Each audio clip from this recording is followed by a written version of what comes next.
The night my daughter-in-law handed me a stack of dirty dishes and said, "Since you're not contributing money, you can at least make yourself useful." I felt something inside me finally break. I stood alone in the kitchen while my son laughed nervously in the dining room. Vanessa sat beside her mother, Diane Reynolds, proudly telling everyone that Diane had just accepted a management position at Silver Harbor Living. Neither woman knew that less than 12 hours later, I would walk into that same company as the executive brought in to oversee the entire division, including Diane. I washed the last plate, dried my hands, and smiled politely. Because sometimes the people who treat you like a servant have no idea who you really are. If you've ever felt invisible inside your own family, I hope you'll stay with me. Please, like and subscribe if stories like this speak to your heart. And I'd truly love to hear from you. Tell me how this story makes you feel, where you're watching from, and what time it is where you are right now. Sometimes knowing we're not alone makes all the difference. 3 years before the night Vanessa handed me a stack of dirty dishes, I sold the house my husband and I had shared for nearly 35 years. My husband, Robert, had died after a long battle with cancer. After the funeral, the house became too quiet. Every room carried his voice. Every chair reminded me of him. I was 62 years old, retired, and completely alone. That was when my son Michael called. "Mom, you shouldn't be by yourself anymore." "I'll be fine." "No, you won't. Come to Denver. Sophie needs her grandmother. We need you." At the time, those words felt like love. Today, I know they were also a request. I left Ohio 6 months later. I sold my house, packed my memories into boxes, and moved closer to Michael, his wife Vanessa, and my granddaughter Sophie. Vanessa hugged me at the airport. "We're so excited you're here." Michael carried my suitcases. Sophie wrapped her tiny arms around my legs.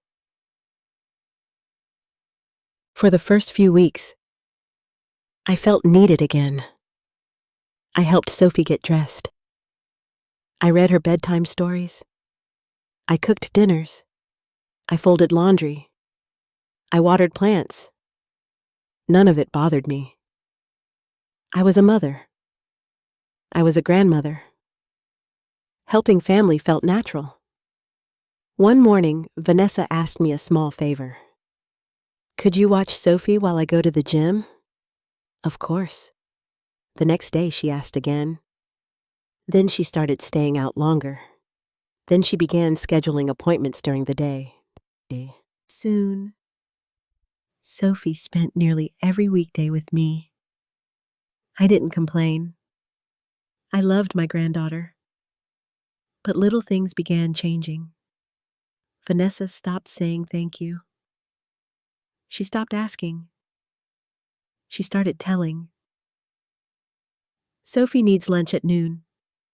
Can you wash her clothes? Please clean the playroom before I get home."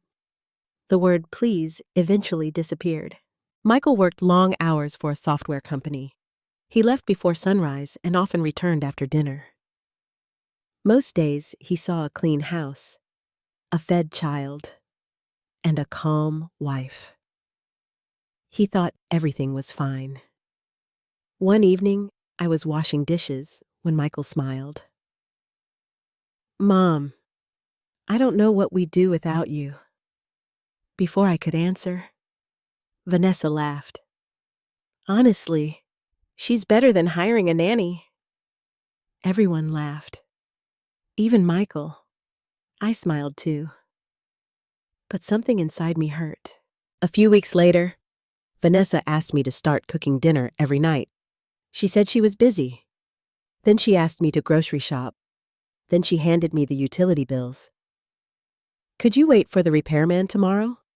Suddenly, my entire week belonged to their household. One afternoon, I looked at my calendar. Every square belonged to someone else. None belonged to me. I used to manage multiple healthcare facilities. I used to supervise hundreds of employees. I used to make important decisions. Now I planned grocery lists. I folded towels. I waited for deliveries. I told myself it was temporary. I told myself families go through difficult periods. But months became years. Vanessa slowly stopped seeing me as Michael's mother. I became staff. One Saturday morning, she walked into the kitchen. Janet, Sophie needs new shoes. Okay. Can you take her shopping? Sure. And while you're out, pick up my dry cleaning. I nodded. She looked at me. And don't forget the organic groceries. The regular yogurt upset Sophie. She walked away before I answered. I stood there holding my coffee. I suddenly realized she had just assigned me 5 tasks before 9 in the morning. That afternoon, I sat beside Sophie at the park. She looked up at me. Grandma, do you live here? I smiled. Sometimes. No. I mean, this is Mommy's house. The question stayed with me. Was this my home? Or was I simply someone who worked there? Months later, I suggested taking a short trip. I thought I might visit my sister for a week. Vanessa frowned. A week? Yes. But who will watch Sophie? The answer surprised me. I thought you would. She stared at me. Michael looked uncomfortable. Vanessa finally said, I guess we'll have to find someone. Not, I hope you enjoy your trip. Not, you deserve it. Only inconvenience. That was the moment I realized something painful. My absence created problems because my labor had become expected. The next morning, I canceled my trip. Not because Vanessa asked me to, because Sophie cried, because Michael looked stressed, because I still believed sacrifice was what mothers did. One evening, my old colleague, Richard Hale, called me. We had worked together for nearly 20 years. Janet, how are you? I'm fine. You're lying. I laughed. He always knew me too well. Richard had become CEO of a growing senior living company called Silver Harbor. He told me the company was expanding. They needed leadership. They needed someone experienced, someone respected, someone who understood people. We need you. I almost said no. I had been retired for years. My confidence had become smaller. My world had become smaller. Richard spoke quietly. Janet, you've spent too long taking care of everyone else. His words stayed with me. For several nights, I couldn't sleep. I looked at old photographs from my career, conference rooms, awards, employees, retirement celebrations. I barely recognized that woman. The woman in those pictures stood tall. The woman in my mirror looked tired. One morning, Sophie climbed onto my lap. Grandma, why are you sad? I don't know. Sweetheart. She touched my face. You used to smile more. Children notice everything. A week later, I called Richard. I'll consider it. He sounded relieved. We're restructuring one of our divisions. I need someone I trust. I agreed to meet him. I told nobody. not Michael, not Vanessa. I wanted time to think. I wanted something that belonged to me. For the first time in years, I bought a new notebook. I updated my resume. I reviewed old files. I remembered who Janet Crawford used to be. But every morning, I still packed lunches. I still washed clothes. I still cleaned kitchens. And every night, I wondered how a mother slowly becomes invisible inside her own son's home. I had no idea that very soon, everything would change. And it would begin with a family dinner. The first year, I lived near Michael and Vanessa. I kept telling myself that things would improve. The second year, I stopped saying it out loud. By the third year, I realized I was simply waiting for Vanessa to appreciate me, waiting for Michael to notice, waiting for my life to belong to me again. The problem was that Vanessa had become very skilled at acting. In front of Michael, she was sweet. In front of neighbors, she was charming. In front of church friends, she called me Mom. But when we were alone, her voice changed. One Monday morning, I was making pancakes for Sophie. Vanessa walked into the kitchen carrying her coffee. She looked at the table. "You're giving her syrup again." "Sophie likes a little syrup," she sighed. See, no wonder she asked for sugar all the time. I looked at Sophie. My granddaughter immediately became quiet. "I only gave her a little." Vanessa shook her head. "You raised Michael 30 years ago. Things are different now." She took Sophie's plate. "We don't eat like this anymore." After she left, Sophie whispered to me, "Grandma, are you in trouble?" I forced a smile. "No, sweetheart." But I felt like I was. Small moments like that became normal. Everything I did became wrong.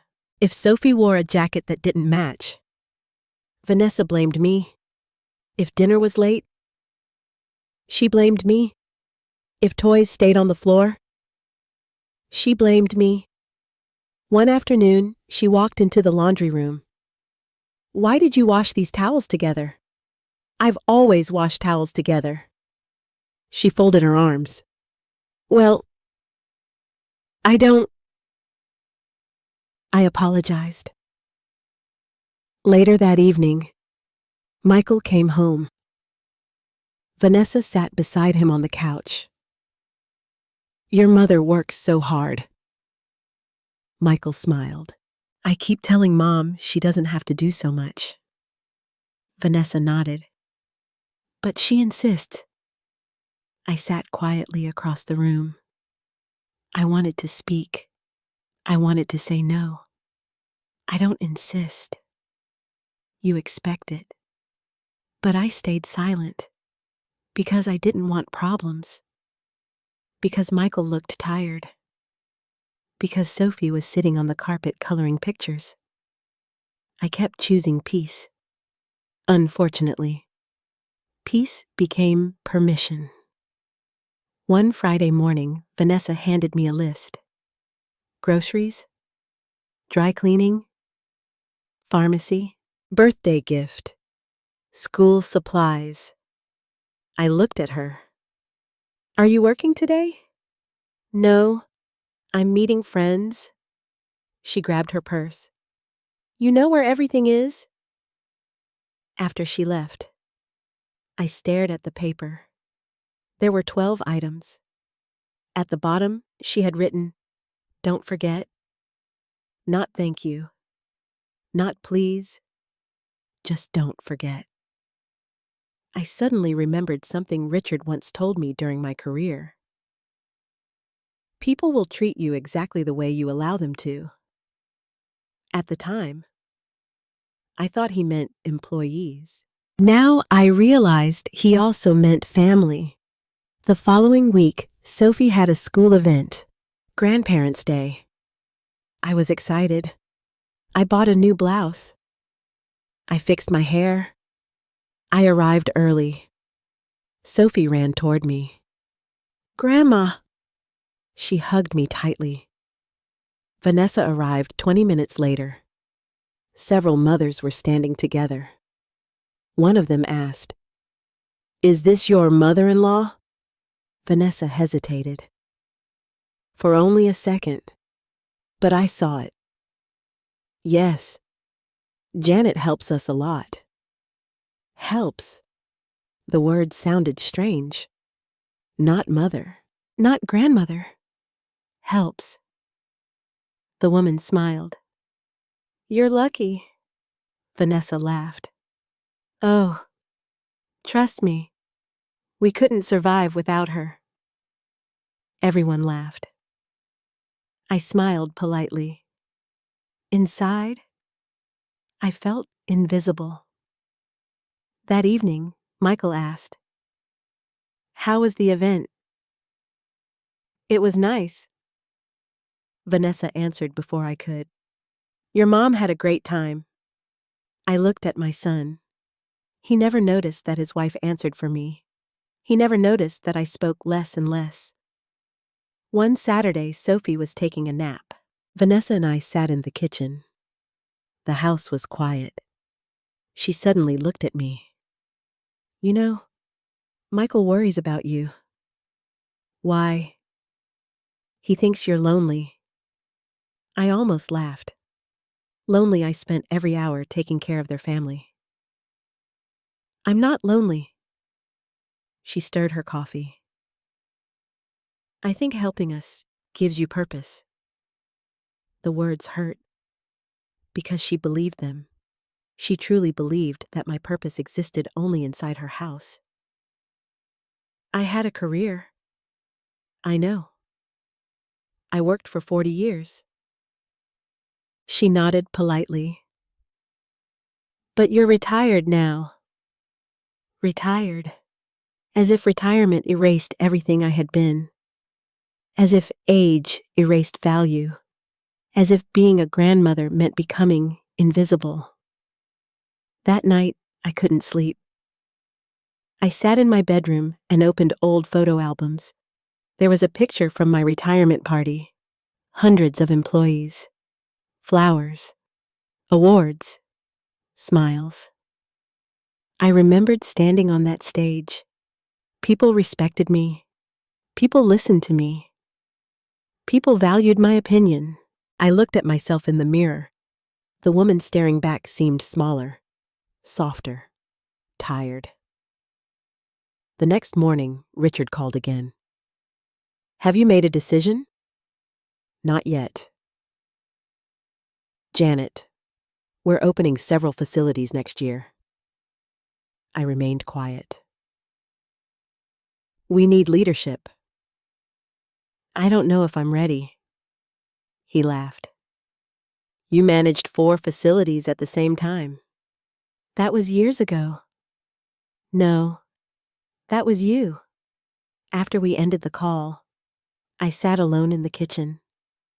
Vanessa entered. "Can you watch Sophie tonight?" "I had plans." She looked surprised. "What plans?" The truth was simple. I wanted dinner alone. I wanted to sit in a restaurant. I wanted to remember myself. "I just have plans." She crossed her arms. "Well, Michael and I already made reservations." I stayed silent. She sighed loudly. "I guess we'll cancel." Guilt immediately filled the room. That was her talent, making every boundary feel selfish. 10 minutes later, I said, "It's okay. I'll watch her." Vanessa smiled. "I knew you would." 3 words. I knew you would. She knew I would sacrifice myself. She knew I would feel guilty. She knew I would put everyone first. And because she knew it, she stopped respecting me.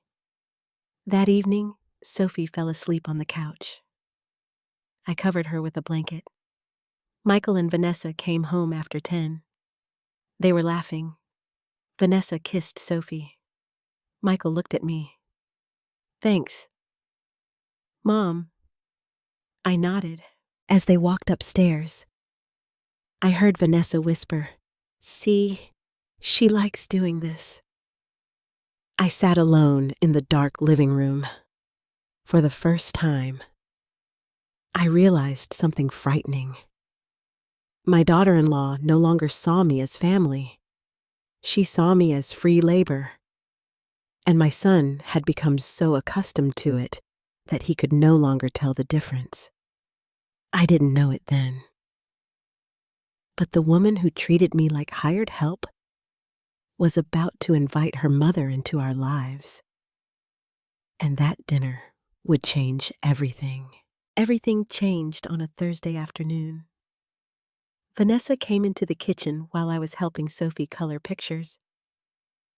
"My mom is coming to dinner Saturday." I smiled. "That will be nice." Vanessa opened the refrigerator. "We're having 8 people." "Oh. I already told everyone you would cook." I looked up. "You already told them." She nodded. "You make the best food." I wanted to say no. I wanted to say I was tired. Instead, I asked, "What would you like me to make?" She pulled out her phone. "I made a menu." A menu.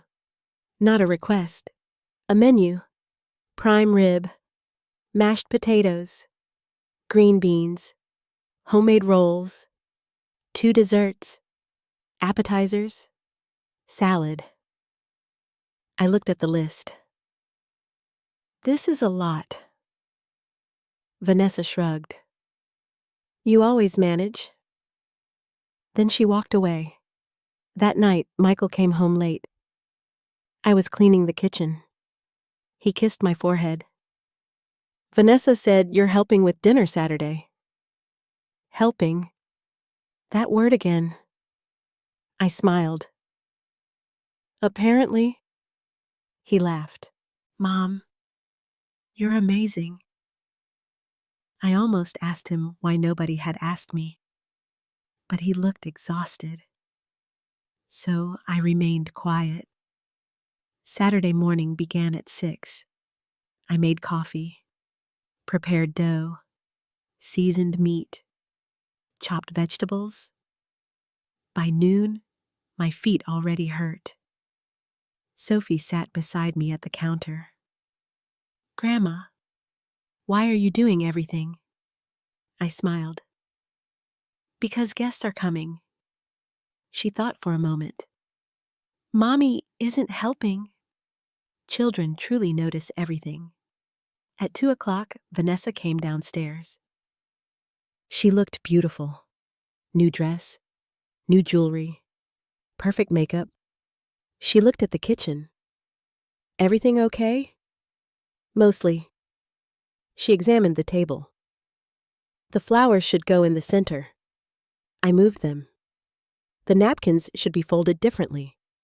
I changed them. "The candles are too close together." I fixed them. Not once did she offer help. At 4:00, the doorbell rang. Diane Reynolds entered first. She was elegant. Perfect hair. Expensive coat. She hugged Vanessa, said, "My beautiful girl." Then she looked at me. "And you must be Janet." I smiled. "It's nice to meet you." She looked around the kitchen. "Oh, you're busy," Vanessa answered. "She likes staying occupied." I looked at my daughter-in-law. She didn't even notice what she had said. More guests arrived. Neighbors, friends, a co-worker. Everyone sat in the living room drinking wine. I remained in the kitchen. Michael entered once. "You okay?" I'm fine. You need help. Before I could answer, Vanessa called. Michael, can you come here? He left. That was the only time he came into the kitchen all evening. Dinner started at 6:30. I carried dishes, filled glasses, served food. Everyone complimented the meal. Vanessa accepted the praise. My family always loves my dinners. I looked down at my plate. My dinners. Not mine. Hers. Diane smiled proudly. You've always been a wonderful hostess. Vanessa laughed. I learned from you. I remained standing. One guest asked, Janet, sit down. Before I could move, Vanessa spoke. We're short one chair. There were empty chairs. I saw them. Everyone saw them. But nobody said anything. I'll eat later, I said. I carried plates back to the kitchen. From the doorway, I listened. Diane talked about her new job.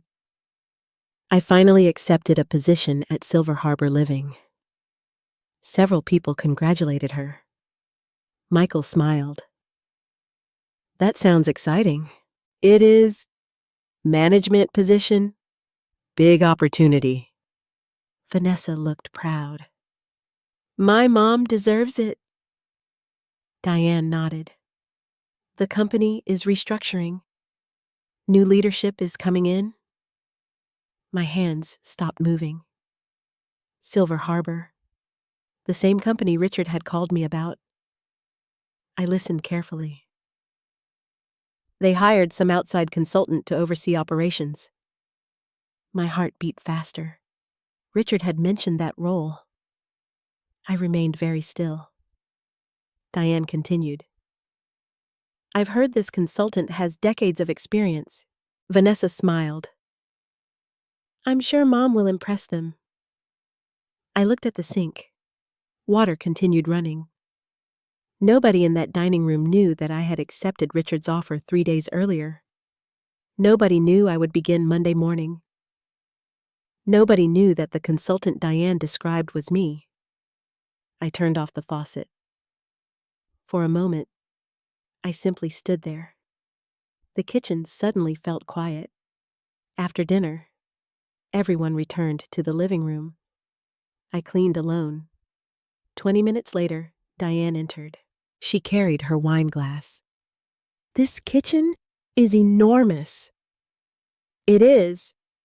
She leaned against the counter. So, what did you do before retirement? I worked in senior care administration. Oh. She sounded surprised. For how long? About 40 years. She nodded politely. My position at Silver Harbor should be interesting. The industry is changing. I imagine it is. She smiled. At least, I won't be spending retirement washing dishes. She laughed softly. She truly thought it was harmless. Perhaps she believed I enjoyed serving everyone. Perhaps she believed I had always been this woman. I simply smiled. You never know where life takes you. She left the kitchen. I returned to the dishes. Around 8:30, everyone gathered for dessert. I carried coffee cups. Vanessa pointed toward the kitchen. Janet, can you bring more cream? I brought cream. A few minutes later, can you get more ice? I brought ice. Then, could you take these plates? I took the plates. At one point, I looked at Michael. Our eyes met. He seemed uncomfortable, but he said nothing. That hurt more than Vanessa's behavior, because strangers owe us nothing. Children do. Around 9:30, I carried a tray toward the dining room. My hands were tired. One spoon slipped. It hit the floor. The room became quiet. Vanessa sighed. Honestly, Janet. I bent down to pick it up. She laughed. At least you're useful for something. A few guests looked away. No one spoke. Diane smiled slightly. Getting older isn't easy. My face became hot. I looked at my son. He lowered his eyes. And at that moment, something inside me changed. Not anger, not revenge, clarity. For years, I had tried to earn respect through sacrifice. I had given my time, my energy, my retirement, my dignity. None of it mattered. Because people who benefit from your silence rarely ask if you're hurting. A few minutes later, the guests began leaving. Diane put on her coat. It was lovely. Vanessa hugged her. I'll call you tomorrow. Diane turned toward me. Good luck with all this. She looked around the kitchen. All this, the dishes, the mess, the work. I smiled politely. Good luck Monday. She seemed confused. Monday. I simply nodded. I hope your first day goes well. She smiled. It will. She walked out the door. I stood quietly in the hallway. Because less than 48 hours later, Diane Reynolds would walk into Silver Harbor and discover that the woman she had mistaken for a servant was sitting at the head of the conference table. I barely slept after the dinner. The house became quiet around midnight. Michael and Vanessa went upstairs. Sophie was asleep. I remained alone in the kitchen. Dirty glasses still sat beside the sink. Half-empty coffee cups covered the counter. The dining room smelled like candles and roasted meat. I slowly washed the remaining dishes. My hands moved automatically. My mind did not. I kept hearing Vanessa's voice. At least you're useful for something. I kept seeing Michael lower his eyes. That hurt more than anything, because my son had watched me become smaller for years. And he had said nothing. Around 12:30, Michael came downstairs. He walked into the kitchen. Mom, you're still awake. I dried my hands. Almost finished. He looked uncomfortable. You didn't have to clean everything tonight. I almost laughed. Instead, I asked quietly, who else was going to do it? He didn't answer. He looked at the floor. I know Vanessa can be difficult. Can be. As if this happened once. As if tonight had been unusual. I sat down at the kitchen table. Michael, do you think your wife respects me? He looked surprised. Of course. Really? He hesitated. She just has a strong personality. That answer told me everything. People often defend bad behavior by changing its name. Disrespect becomes honesty. Cruelty becomes personality. Control becomes stress. I looked at my son. When was the last time you saw me as your mother? He looked confused. What does that mean? It means, when did I become someone who cooks and cleans instead of your mother? He rubbed his forehead. Mom, you're overthinking this. There it was. How? The sentence every hurt person hears. You're overthinking. You're too sensitive. You're imagining things. I stood up. I'm tired. Michael reached for my hand. We appreciate you. I smiled politely, but appreciation without respect means very little. I went upstairs. For the first time since moving to Denver, I locked my bedroom door. The next morning, Sophie climbed into my bed. She held her stuffed rabbit. Grandma. Yes. Sweetheart. Are you sad? Children always knew before adults did. A little. She touched my hand. Mommy was mean. My heart broke. No, sweetheart. She was. I kissed her forehead. Go get dressed. After Sophie left, I sat alone for nearly an hour. I thought about my husband. Robert would never have allowed this. He always noticed small things. If someone interrupted me, he noticed. If someone ignored me, he noticed. He used to tell Michael, "Your mother gives everyone everything." At the time, I thought it was a compliment.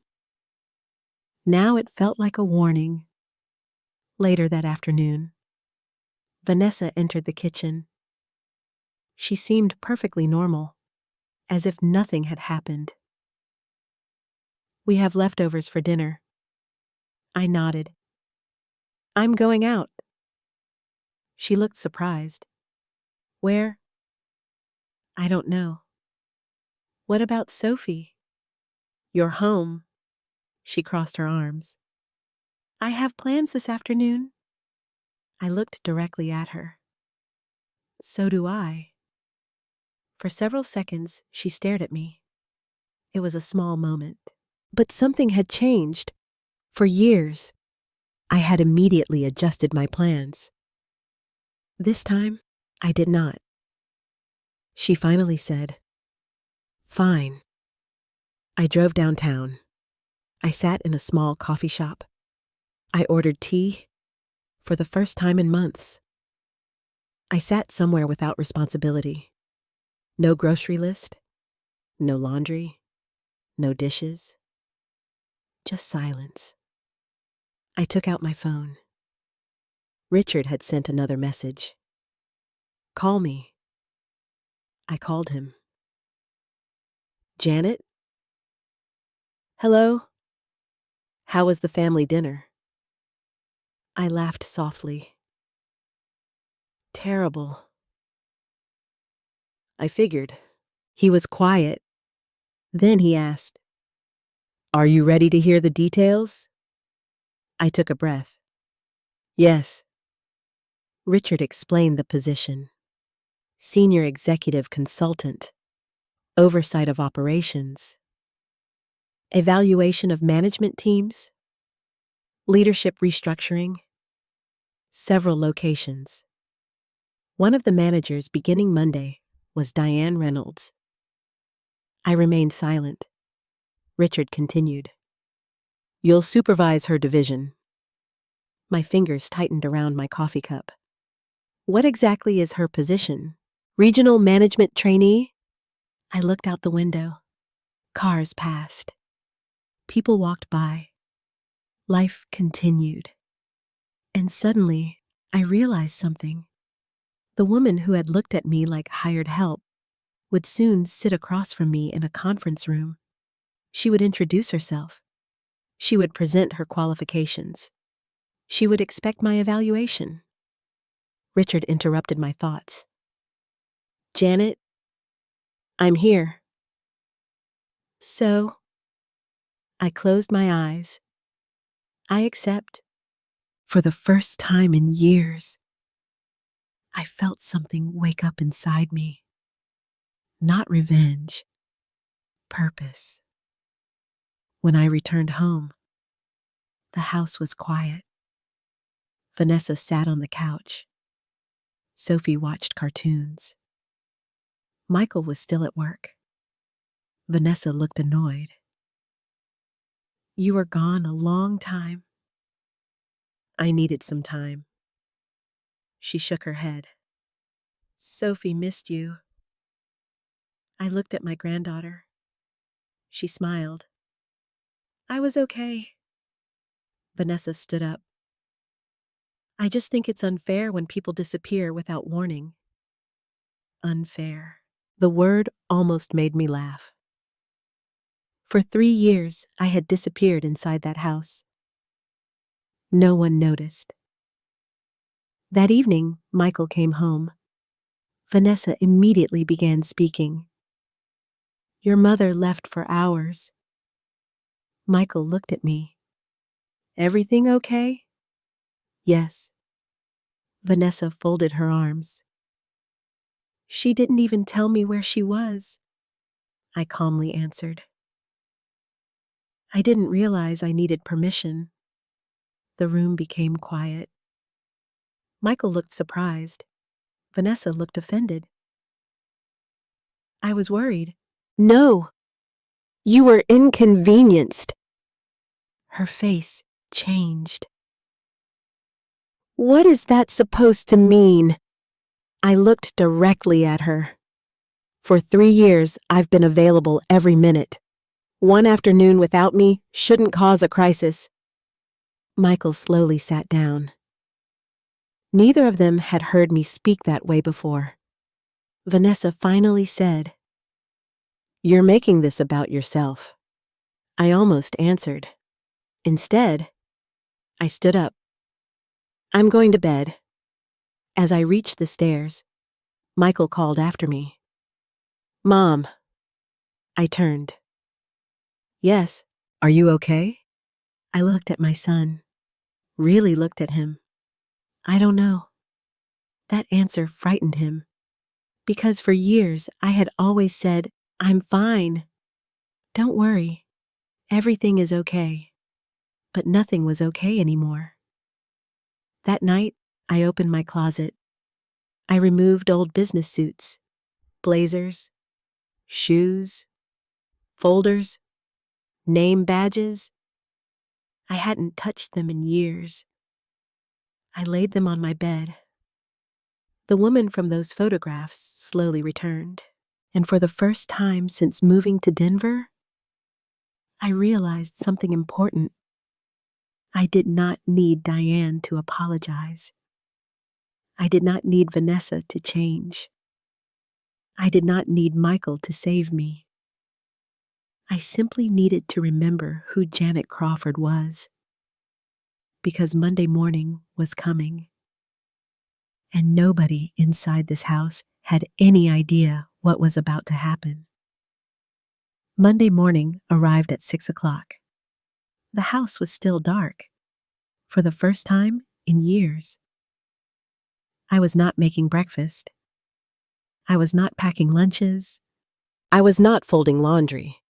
I stood quietly in my bedroom, looking at the navy blue suit hanging on the closet door. I had not worn it in nearly 4 years. I touched the sleeve. For a moment, I felt nervous. What if I had forgotten everything? What if Richard was wrong? What if the woman I used to be no longer existed? Then I remembered the dinner, Vanessa's voice, Diane's smile, Michael's silence, and suddenly my fear disappeared.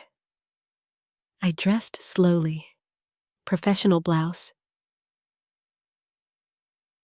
pearl earrings, low heels, light makeup.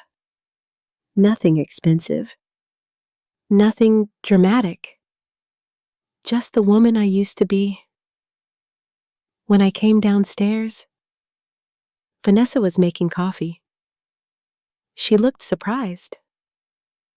You're dressed up. I have a meeting. She frowned. What kind of meeting? A work meeting. She looked confused. I didn't know you were working. I am. She stared at me. Where? I poured coffee into a travel cup. I'll tell everyone later. Her expression hardened. What does that mean? It means I have somewhere to be. She folded her arms. What about Sophie? The old Janet would have answered immediately. The old Janet would have rearranged her schedule. Instead, I said quietly, "You're her mother." At that moment, Michael entered the kitchen. He looked at me. "Mom, I have some business today." He seemed surprised. "You never mentioned it." "I haven't had the chance." Vanessa looked irritated. "We have things to do." I picked up my purse. "So do I." Sophie suddenly ran downstairs. She looked at me. "Grandma, you look pretty." I smiled. "Thank you, sweetheart." "Where are you going?" I kissed her forehead. "To work." Her eyes grew wide. "You have a job?" I laughed softly. "Yes." She smiled. "My grandma has a job." No one else spoke. I walked toward the front door. For years, I had left the house carrying grocery bags. That morning, I carried a leather briefcase. The difference felt enormous. The drive to Silver Harbor took 30 minutes. My hands trembled slightly on the steering wheel. I had spent years becoming smaller. Now I was trying to become myself again. When I arrived, I sat in the parking lot. The building stood before me. Modern glass, stone entrance, company logo, employees walking inside. I suddenly remembered my first management position decades earlier. I had been terrified then too. Richard called my phone. "Are you outside?" "Yes." "Come inside." "Janet." I took a deep breath and walked in. The receptionist immediately smiled. "Mrs. Crawford." "Yes." "Mr. Hale is expecting you." She stood. People rarely stood when I entered rooms anymore. I had forgotten what that felt like. Richard met me outside his office. He hugged me. "It's good to have you back. It's good to be here." He stepped back and looked at me. "There she is." I smiled. "Who?" "The Janet I remember." His office overlooked the city. We spoke for nearly an hour. Company goals, staff concerns, restructuring plans, employee evaluations. I took notes, asked questions, made suggestions. Slowly, my confidence returned. Richard nodded several times. "You haven't lost anything." Maybe he was right. At 10 o'clock, he stood. Ready. For what? The management meeting. My stomach tightened. The meeting. The room where Diane would walk in. Richard opened the conference room door. Several managers already sat around the table. He introduced me. "This is Janet Crawford. She'll be serving as senior executive consultant during our restructuring process." People smiled. Some shook my hand. Others introduced themselves. Then the door opened. Diane Reynolds walked inside. She carried a folder. She looked confident. She was smiling. Until she saw me. Everything stopped. The color disappeared from her face. Her eyes widened. For several seconds, she could not move. The room became quiet. Richard smiled. "Diane, come in." She looked at me, then at Richard, then back at me. I simply nodded politely. "Good morning." She swallowed. "Janet." Richard looked confused. You know each other, I answered calmly. Our families recently met. That was true. Technically. Diane slowly sat down. Her hands trembled. Throughout the meeting, she barely spoke. Richard reviewed company goals. I discussed leadership standards, employee culture, resident care, professional expectations. I watched Diane carefully. The confident woman from Saturday night had disappeared. At one point, Richard asked, "Diane, any thoughts?"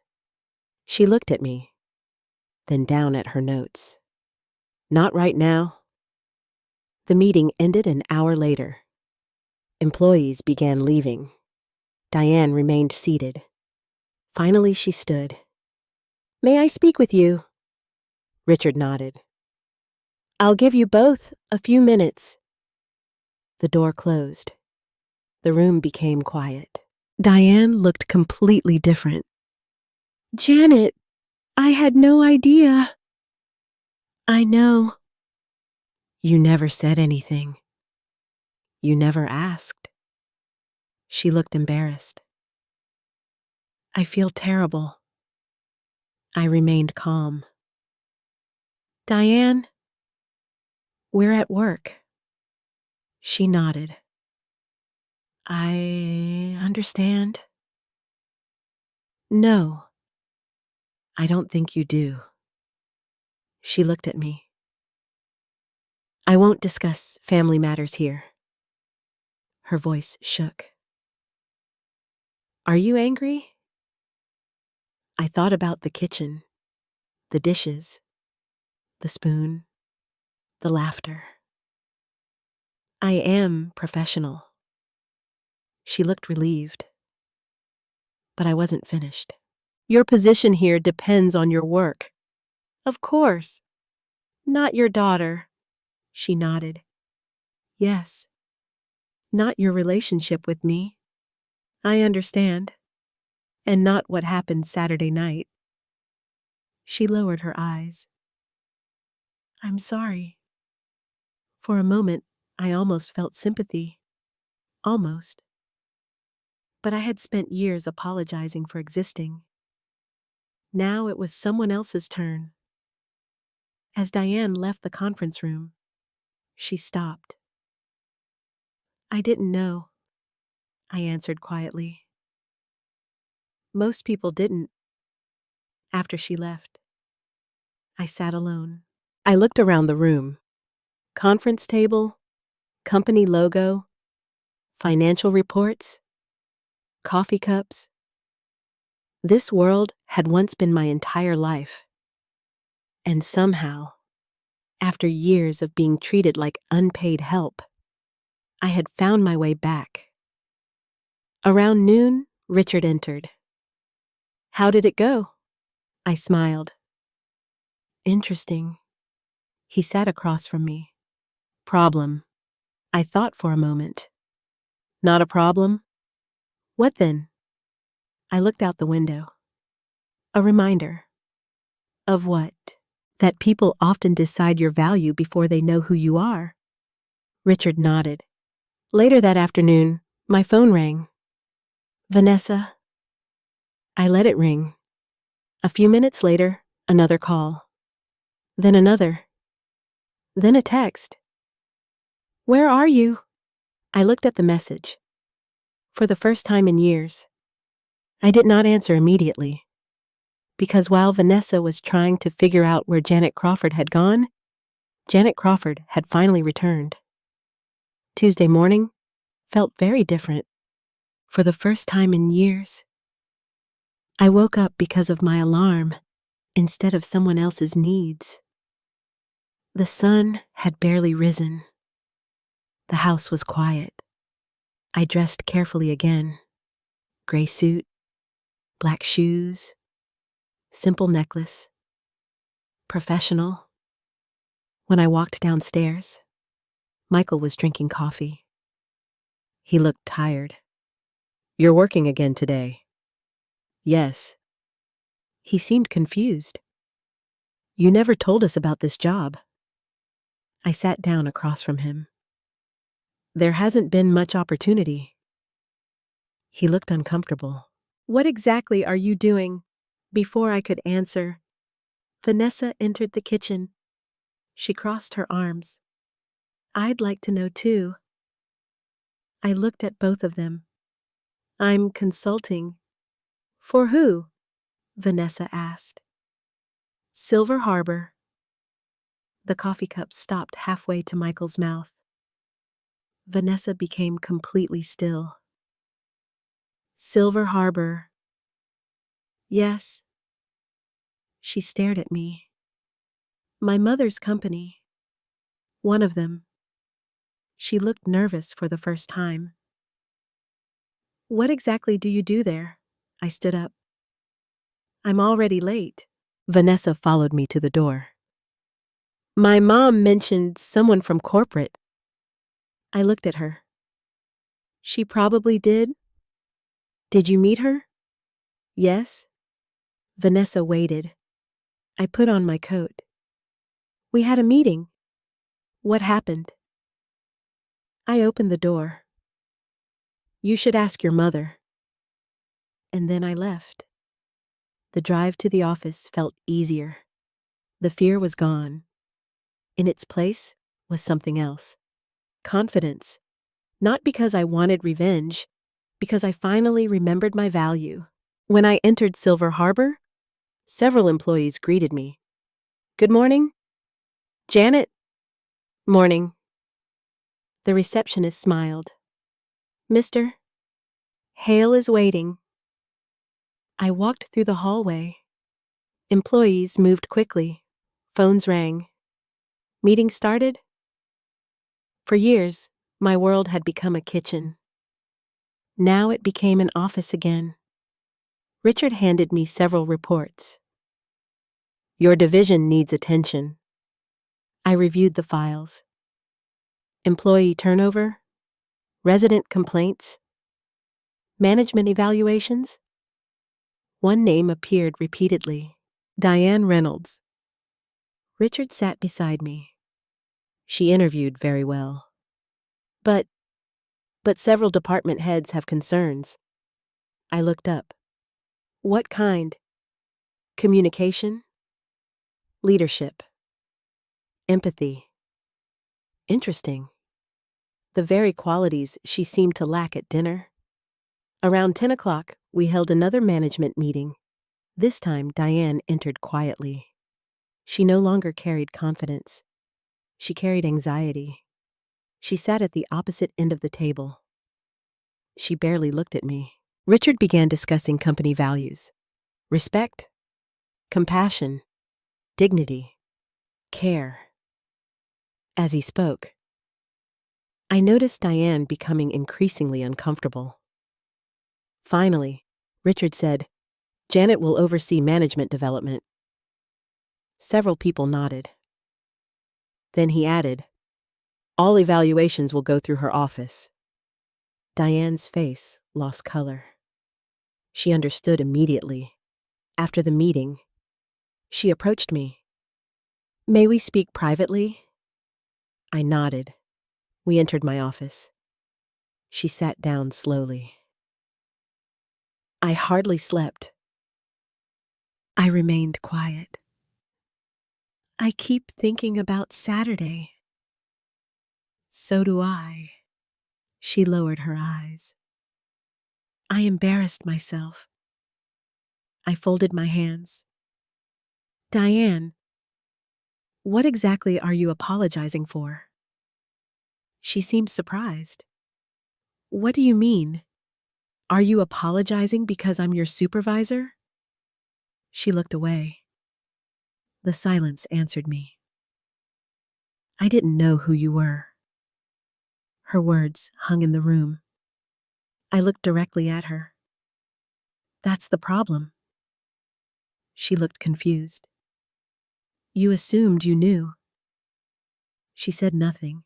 I continued. You saw a woman washing dishes and decided her value. She swallowed. I made a mistake. Yes. For several seconds, neither of us spoke. Finally, I said, "This office has rules." She nodded. Professionalism, respect, dignity. She listened carefully. The residents we serve are older adults. Many of them feel invisible.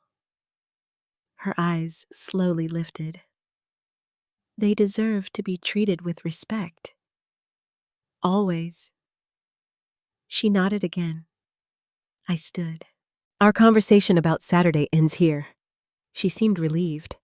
But your work begins now. She left quietly. At noon, my phone rang. Vanessa? I answered. Hello? Her voice sounded sharp. You never told us you're working with my mother. I didn't know your mother worked there. She said you're evaluating her. That's correct? Vanessa became quiet. Then, this is awkward. Perhaps. You could help her. I leaned back in my chair. Help her do what? Make a good impression. I spoke calmly. That's her responsibility. Another silence. She's nervous. So am I. She's worried. I understand. Vanessa lowered her voice. She's family. I almost laughed. Family. The same word people use when they need something. I answered quietly. So am I. She said nothing. For several seconds, we both remained silent. Then I said, I have a meeting. I ended the call. That afternoon, I toured one of the facilities. Residents sat in the common room. Nurses worked nearby.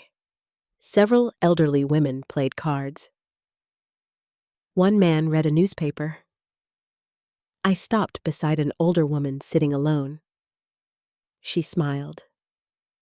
You must be important. I laughed. Why? You walk fast. I sat beside her. My name is Janet. Evelyn. She looked at me carefully. You work here? Yes. She nodded. Good. Why? Because people forget we're still people. Her words stayed with me. People forget. In that moment, I thought about my own life, about my kitchen, about Vanessa, about Michael, about being treated like a convenience. Evelyn smiled. My daughter thinks I'm fragile. My son thinks I'm lonely. She laughed. They never ask. I looked at her. Maybe they think they're helping. Maybe. She squeezed my hand. But helping and controlling aren't the same thing. I drove home thinking about those words. Helping and controlling. Love and obligation. Respect and usefulness. When I arrived home, Michael was waiting. Mom. Hi. He looked nervous. Can we talk? Vanessa stood behind him. Her face looked tense. Michael spoke carefully. Vanessa's mother called. I waited. She said you're her supervisor. Yes. Vanessa finally spoke. Why didn't you tell us? I looked at her. When should I have? No one answered. She crossed her arms. My mother is very upset. I felt something harden inside me. For 3 years, nobody had asked if I was upset. Nobody asked if I was tired. Nobody asked if I felt invisible. Now, suddenly, feelings mattered. Just not mine. Michael looked confused. Mom, This is all very strange. I looked at my son. No, Michael. What do you mean? This isn't strange. I looked at both of them. It's simply the first time you've seen who I really am. The room became quiet, because for years they had only seen the woman doing dishes. And now they were meeting Janet Crawford, the woman who had spent 40 years leading people, the woman who no longer intended to disappear. The next few days changed everything. Not because I suddenly became powerful, not because Diane feared me, but because people finally stopped looking at me as the woman standing beside the sink. They started seeing me. Wednesday morning, I arrived early. My office overlooked the parking lot. I watched employees arrive. Some hurried. Some carried coffee. Some looked exhausted. For years, I had managed hundreds of people. You learn very quickly that fear changes how people walk. And Diane Reynolds was afraid. She entered the building 15 minutes early. She looked around before stepping inside. When she reached my office door, she stopped. "Do you have a moment?" I nodded. "Come in." She sat carefully. I finished the reports. She handed me a folder. I opened it. The numbers were good. The analysis was acceptable. But something felt missing. I looked up. "Diane, tell me why you want this job." She seemed surprised. "What do you mean?" "Anyone can manage schedules. Anyone can complete reports." She remained quiet. "Why senior care?" For several seconds, she said nothing. Finally, she answered. "I needed a new career." I nodded. "But why this one?" She looked uncomfortable. "I don't know." There it was. The truth. She had chosen the position. She had not chosen the people. That mattered, because our residents were not numbers. They were fathers, mothers, grandparents, widows, people who spent their lives caring for others, people very much like me. I closed the file. "Tomorrow we're visiting Maple Grove." She looked confused. "The assisted living facility." "Yes." She nodded. "What time?" 8 o'clock. After she left, Richard entered. "How is she doing?" I answered honestly. "She's qualified. But she doesn't understand the people." Richard nodded slowly. I had the same concern. That afternoon, my phone rang. Michael. "Mom." "Hi." "You left before I woke up." "I had work." His voice sounded uncertain. "Sophie keeps talking about your office." I smiled. "Does she?" "She told her teacher her grandmother is a boss." For the first time in days, I laughed. "She isn't wrong." Michael became quiet. "I didn't know." "I know."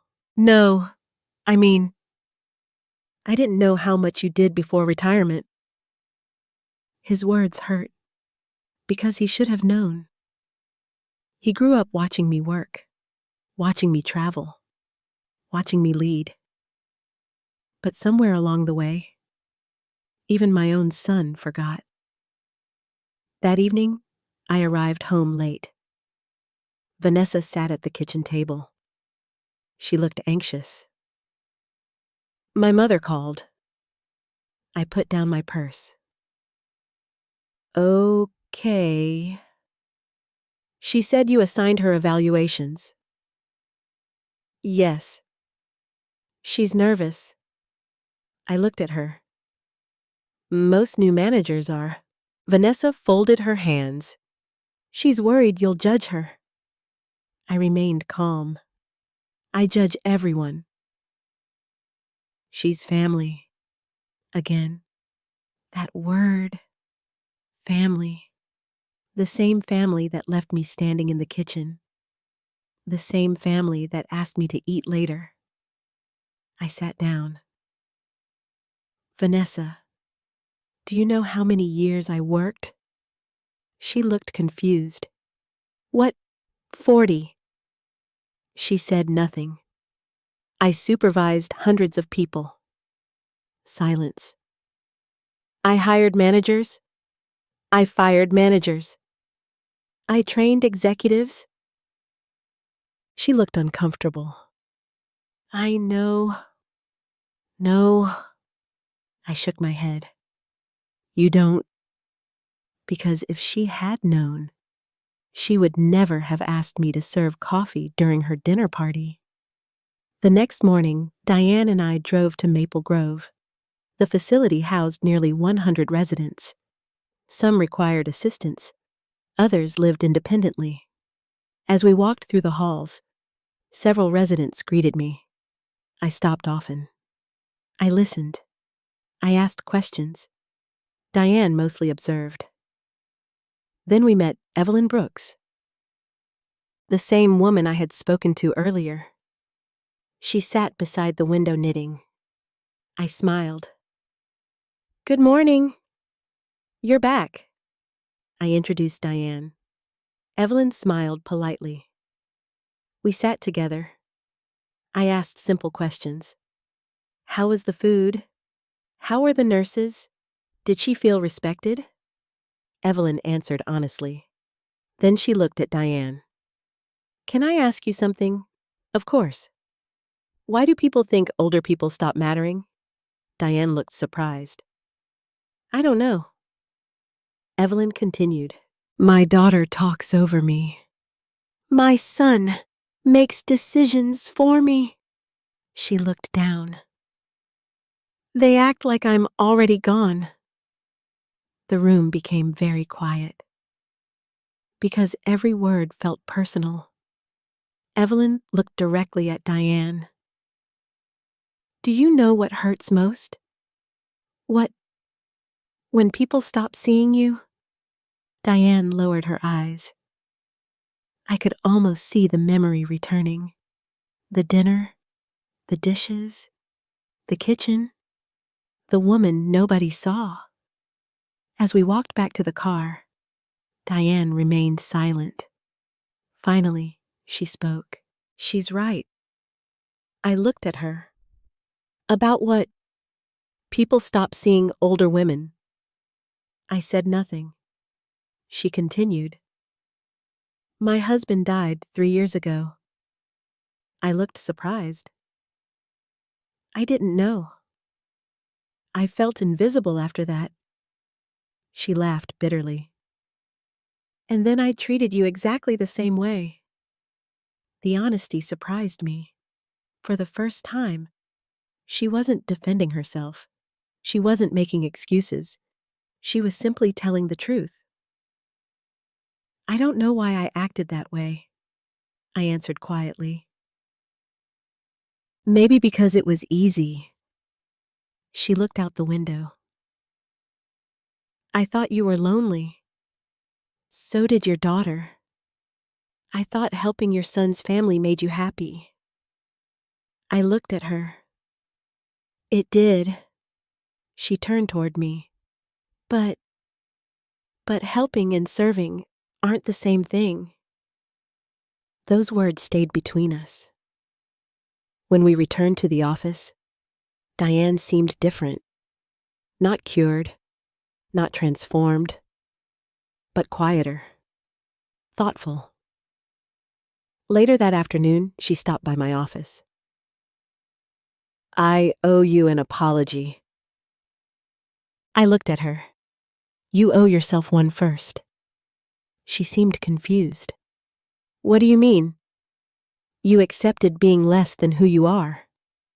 She sat down. So did you. She wasn't wrong. For a moment, neither of us spoke. Finally, she said, "Vanessa is angry." I almost smiled. "I'm aware. She thinks you embarrassed our family." I looked directly at Diane. "No," I spoke calmly. "Your family embarrassed itself." She didn't argue, because she knew it was true. That evening, my phone rang again. This time, it was Vanessa. Her voice sounded sharp. "My mother says you're changing." I looked out my office window. "No." "What does that mean?" "It means your mother is finally seeing me." She became quiet. Then she said something that changed everything. "You could ruin her career," I answered softly. "Vanessa, for 3 years you ruined my dignity." Silence. Neither of us spoke. And for the first time since moving to Denver, my daughter-in-law had no answer. I knew Vanessa would eventually lose her patience. She had spent years controlling every room she entered. She controlled schedules. She controlled conversations. She controlled Michael. And for a very long time, she controlled me. The difference now was simple. I was no longer cooperating. Thursday evening, I arrived home just after 6. The house felt strange, too quiet. Michael sat alone at the kitchen table. Vanessa was nowhere in sight. He looked tired, very tired. "Where's Vanessa?" He rubbed his face. "Upstairs." Something had happened. I poured myself a glass of water. Michael finally spoke. "Her mother called twice." I nodded. "Okay." He looked at me. "Mom, what exactly is going on?" I sat down. "What do you mean?" "Vanessa says you're evaluating Diane." "That's true." He hesitated. "She says Diane could lose her job." I looked directly at him. "Anyone can lose a job." He frowned. "But she's family." I felt tired suddenly. Everyone kept using that word. Family. I placed my glass on the table. "Michael, when did family become a one-way street?" He looked confused. "What does that mean?" "For years, I've cooked, cleaned, babysat, and sacrificed." He remained silent. "I was family then, too." Before he could answer, Vanessa entered the kitchen. Her face was red. She had obviously been crying, or perhaps arguing. She stood beside the counter. "My mother is terrified." I looked at her calmly. "I'm sorry she's upset." Vanessa crossed her arms. "That's all you have to say?" "What would you like me to say?" She stared at me. "You could tell her she's safe." I answered immediately. "I can't." "Why not?" "Because I don't know if she is." The room became quiet. Michael looked shocked. Vanessa looked furious. "You're punishing her." "No." "Yes, you are." I took a breath. "Your mother is being evaluated exactly like everyone else." Vanessa laughed bitterly. "You're enjoying this." That sentence hurt, because it wasn't true. I had not spent 3 years waiting for revenge. I had spent 3 years waiting to be seen. Michael finally spoke. "Vanessa," she interrupted him. "No, Michael." She pointed toward me. She knew. I looked at her. About what? You knew Mom got the job. No. You knew she'd work for you. No. You let us embarrass ourselves. For several seconds, nobody spoke. Then I answered quietly. No one made those choices except you. Vanessa looked stunned, because for the first time, someone had refused to carry her responsibility. She turned toward Michael. Say something. My son looked between us. I don't know what to say. Her voice became louder. Your mother could ruin my mother's career. I spoke calmly. Your mother's career belongs to your mother. Vanessa shook her head. This is unbelievable. She walked upstairs. A few seconds later, we heard a door slam. Michael remained at the table. He looked older than his 38 years. Mom. Yes.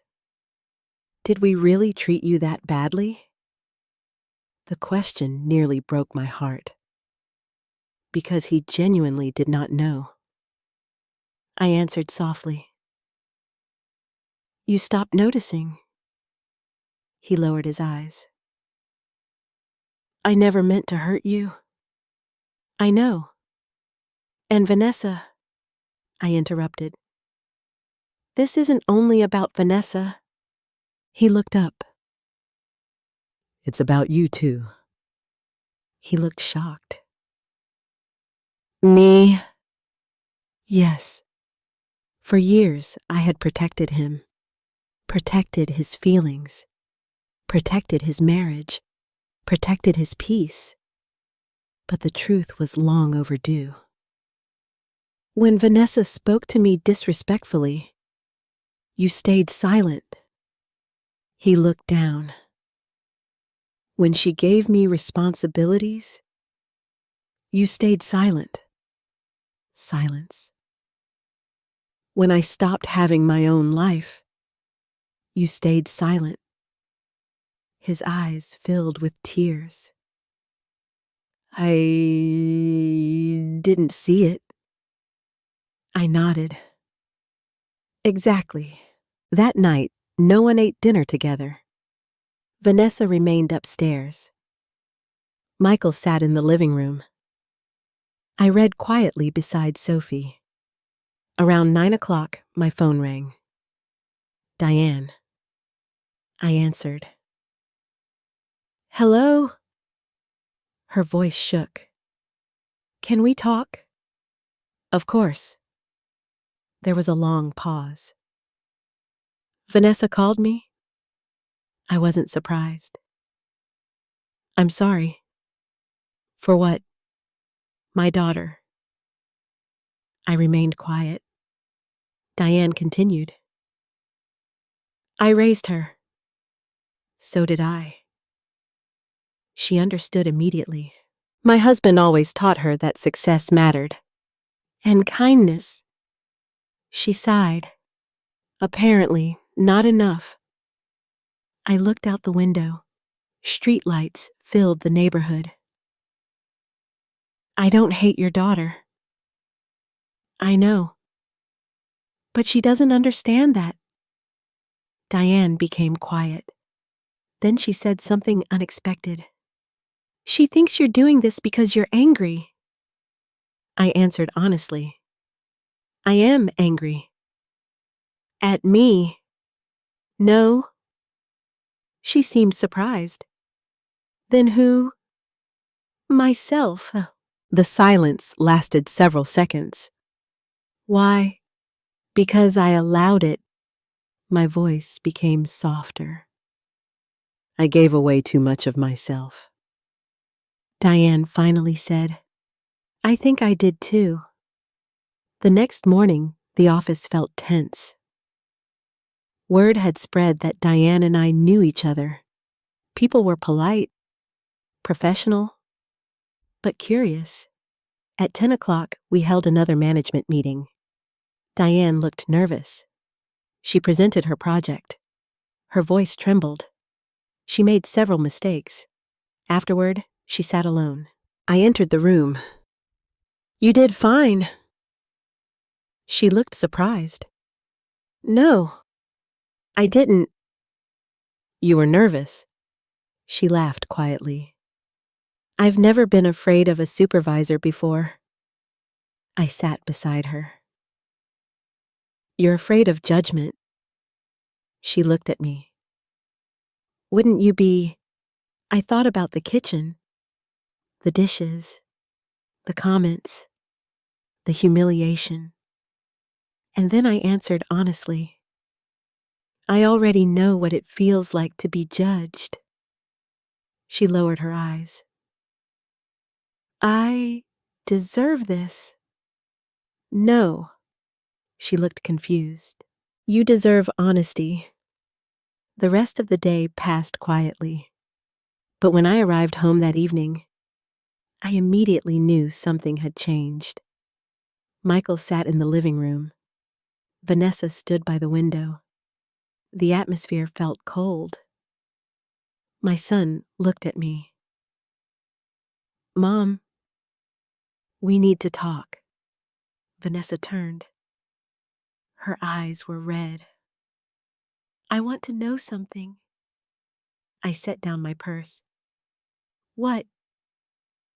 She looked directly at me. "Have you been pretending all these years?" The question surprised me. Pretending. Acting weak. Acting weak.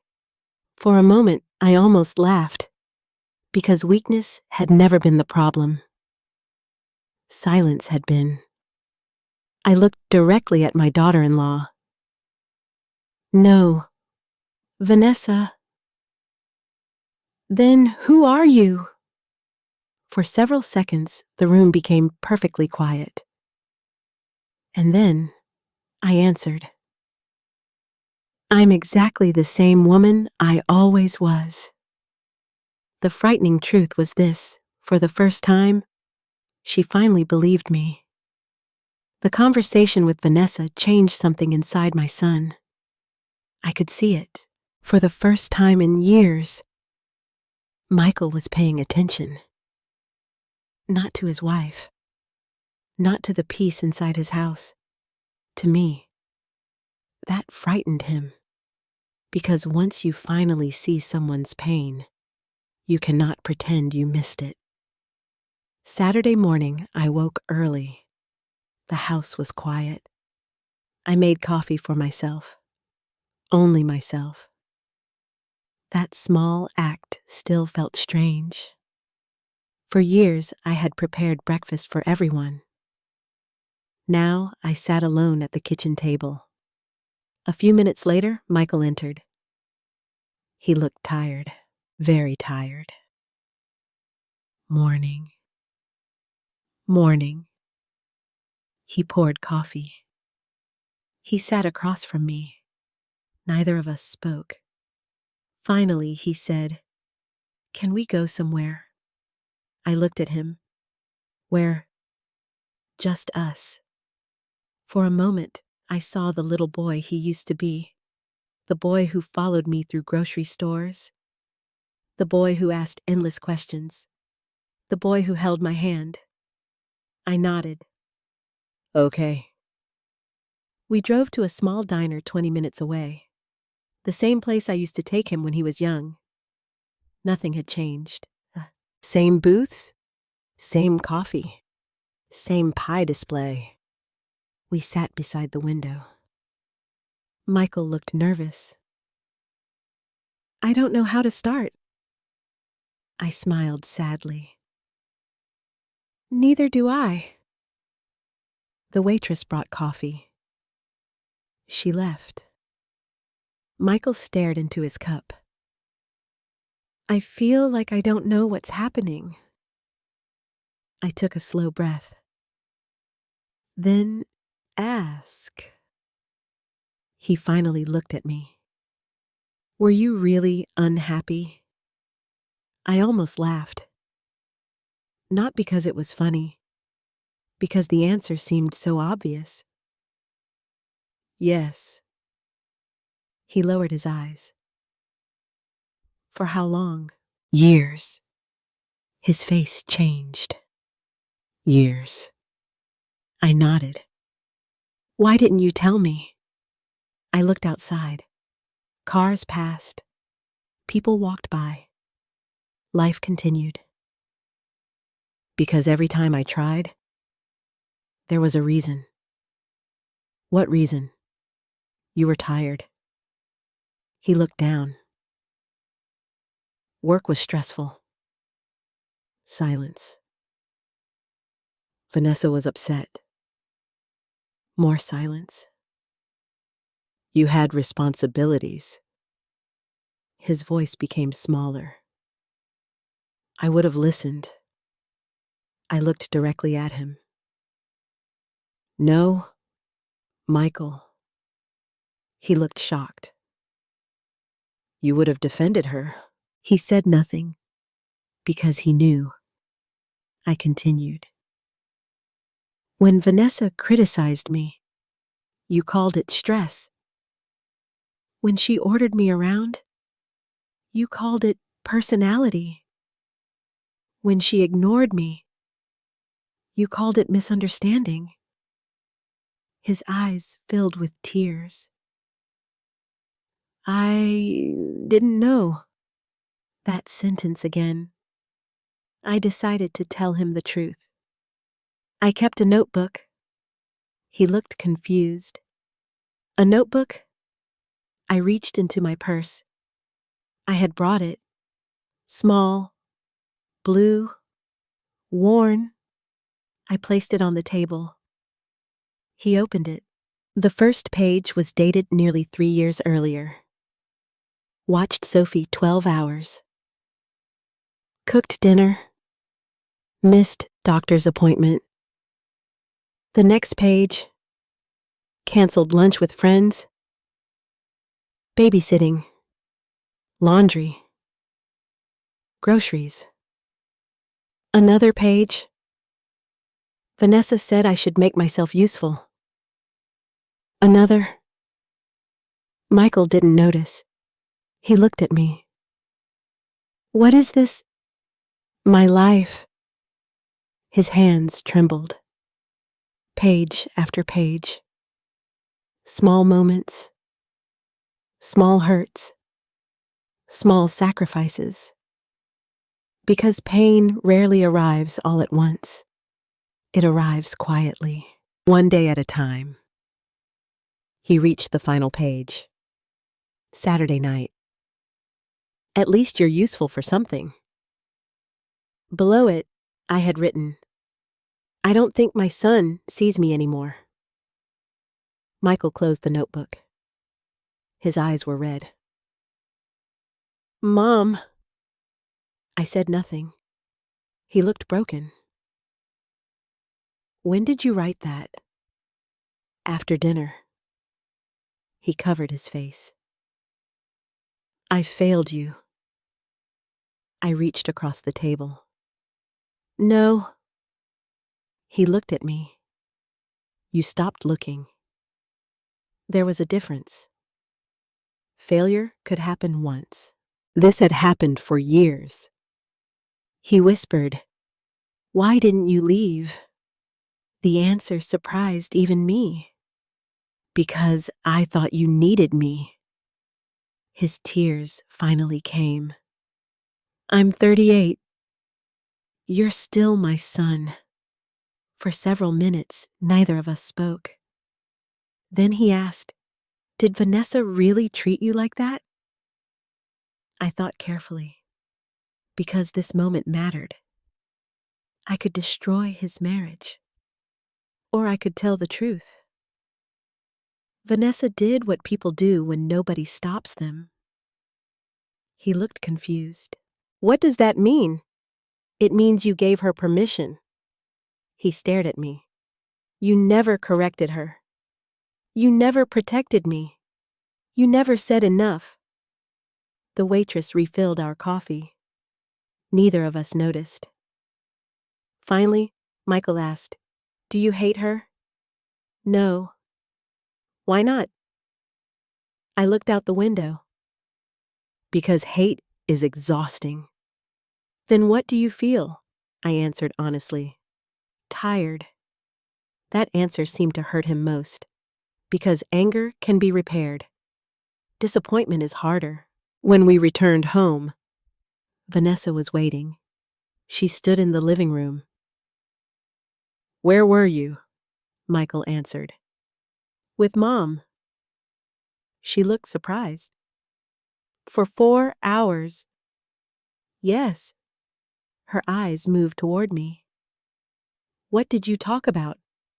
Michael spoke before I could. "Everything." Something changed in Vanessa's face. Fear. Not anger. Fear. Because she suddenly realized she no longer controlled the conversation. She looked at me. "Did you tell him I'm a terrible person?" I answered calmly. "No." She looked relieved.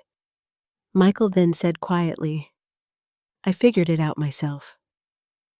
The room became silent. Vanessa stared at her husband. "What does that mean?" He looked at her. "It means Mom has been hurting for years." She crossed her arms. "Because of me." He nodded slowly. "Partly." Her voice became louder. "This is unbelievable." Michael remained calm. "No." He looked directly at her. "What's unbelievable is that I didn't see it." She looked at me, then back at him. "So now you're taking her side?" His answer came immediately. "There shouldn't be sides." She laughed bitterly. "There always are."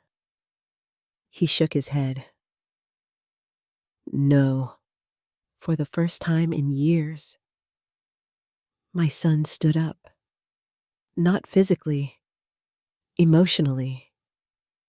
He looked at his wife.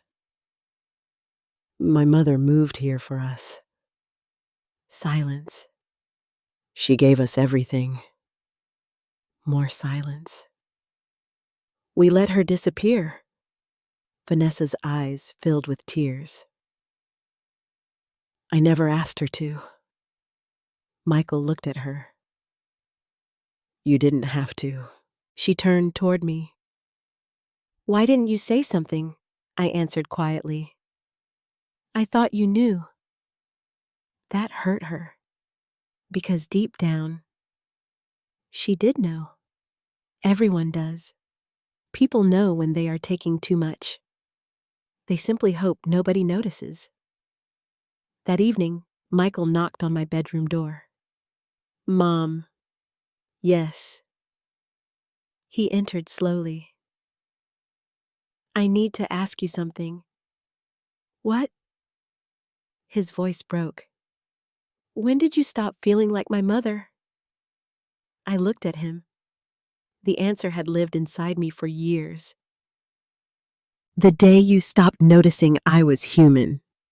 He began crying again. I had never seen my son cry as an adult. He sat beside me. "I'm sorry." And for the first time in a very long time, I believed him. But outside my bedroom door, Vanessa was still standing alone, and she had not yet decided whether to admit the truth or fight it.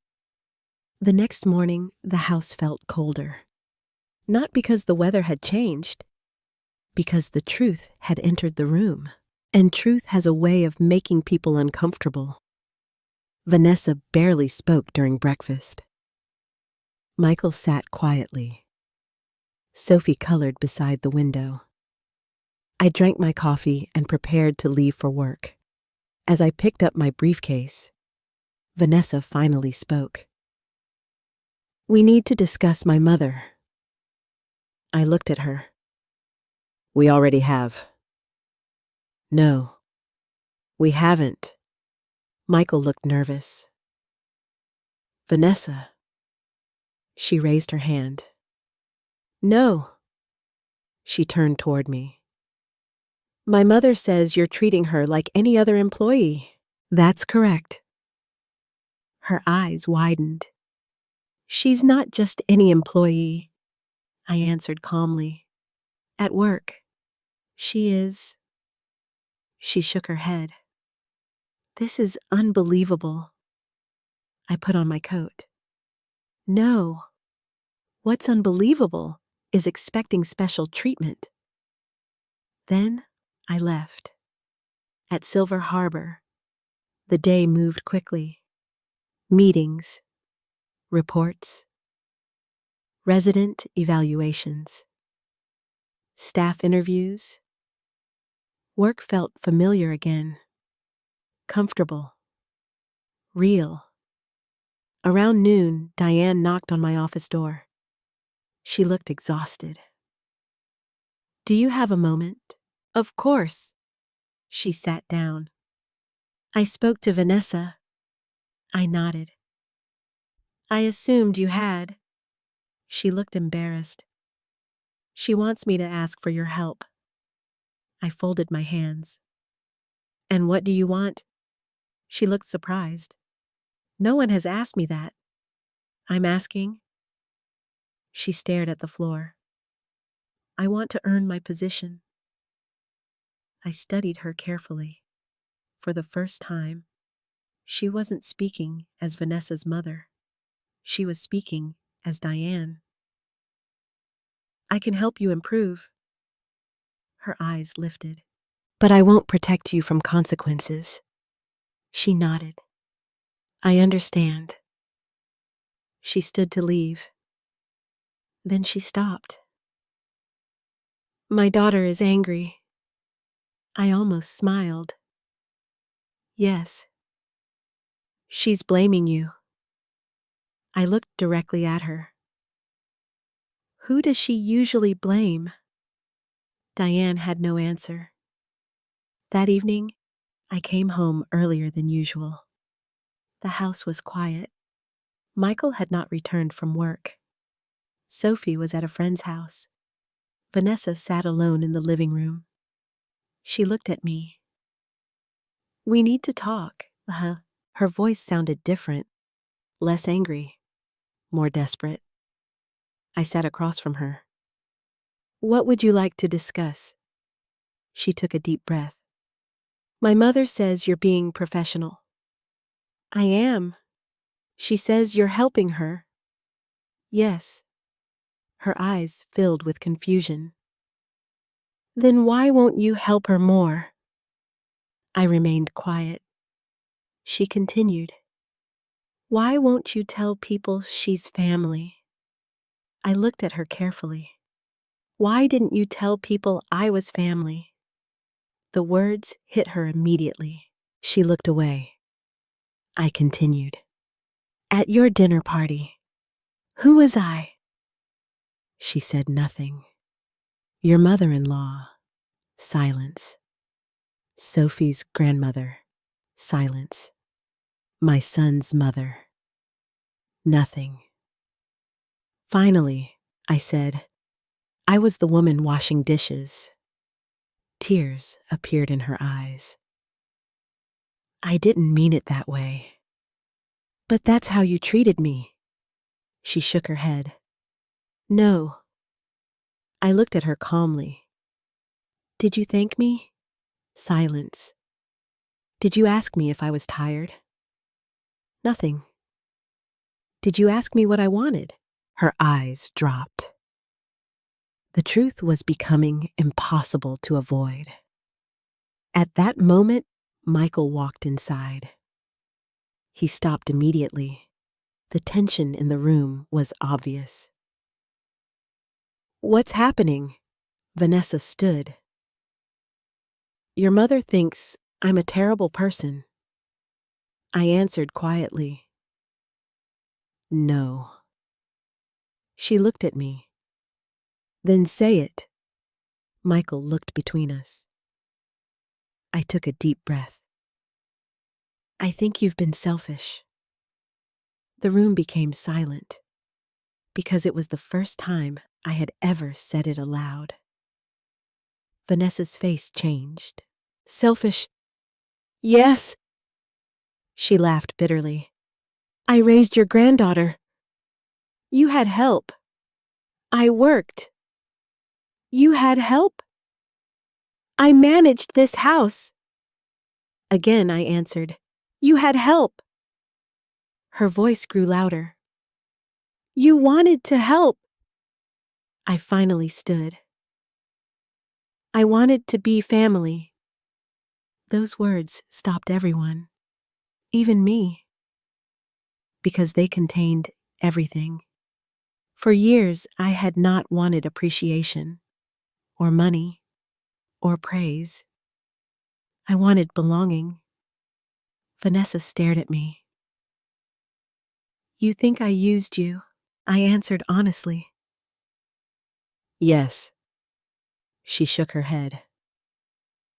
No. Michael suddenly spoke. Vanessa? She turned toward him. He looked exhausted. My mother isn't wrong. Those 4 words changed everything. She looked shocked. What? He stood. For years she cooked. Silence. She cleaned. Silence. She watched Sophie. Silence. And we acted like it was normal. Vanessa looked at him as if she no longer recognized her husband. You're choosing her. He shook his head. No. Yes. You are. He spoke quietly. I'm finally choosing what's true. Tears rolled down her face. You think I'm some kind of monster? I looked at her. No. She turned toward me. Then what am I? I answered honestly. Someone who forgot that older women still matter. The room became quiet, because even Vanessa knew it was true. She looked at Michael. You never complained. He lowered his eyes. I should have. She looked back at me. You could have said no. I should have. That surprised her. For the first time, I accepted my part because silence had helped create this situation. Vanessa suddenly laughed, but it wasn't a happy laugh. My God. No one spoke. She wiped her eyes. My friends think I'm lucky. Michael frowned. What? They think having you here is amazing. She looked at me. Free childcare. She laughed again. Home-cooked meals? Her voice broke. I actually said those things. I remained quiet because she needed to hear herself. Then she said the words I had been waiting years to hear. I'm sorry. The room became very still. But before I could answer, she added, I just never thought about it. And suddenly, I understood something. She wasn't cruel because she hated me. She was careless because she never truly saw me. At that moment, the front door opened. Sophie ran inside. She stopped. She looked around. Everyone was crying. What's wrong? Nobody answered. She walked directly toward me. She climbed into my lap. She looked at Vanessa. Did you hurt Grandma again? No one spoke. Because children often say the truth adults avoid. Vanessa began crying harder. Michael looked away, and I held my granddaughter tightly. because the little girl had seen what everyone else had ignored. Later that night, Michael came into my room. He sat beside me. "Mom." "Yes." He looked exhausted. "I don't think my marriage is okay." I looked at my son. For the first time in years, he was finally seeing everything. And seeing the truth often breaks the life you thought you had. Monday morning brought something none of us expected. Silence. Not angry silence. Not cold silence. Just exhaustion. Michael left early for work. Vanessa sat alone at the kitchen table. I prepared my coffee. For years, I would have asked her if she wanted breakfast. That morning, I didn't. Not because I wanted to punish her. Because I had stopped taking responsibility for everyone else's feelings. As I picked up my briefcase, Vanessa finally spoke. "Are you moving out?" The question surprised me. I looked at her. "Why would you ask that?" She stared at the table. "Because everything feels different." I thought carefully. Everything is different. She nodded slowly. "I don't know how to fix this." For the first time, she sounded small, not angry, not defensive, simply afraid. I answered honestly, "I don't know either." She looked at me. "Are you ever going to forgive me?" I stood quietly. "That depends." "On what?"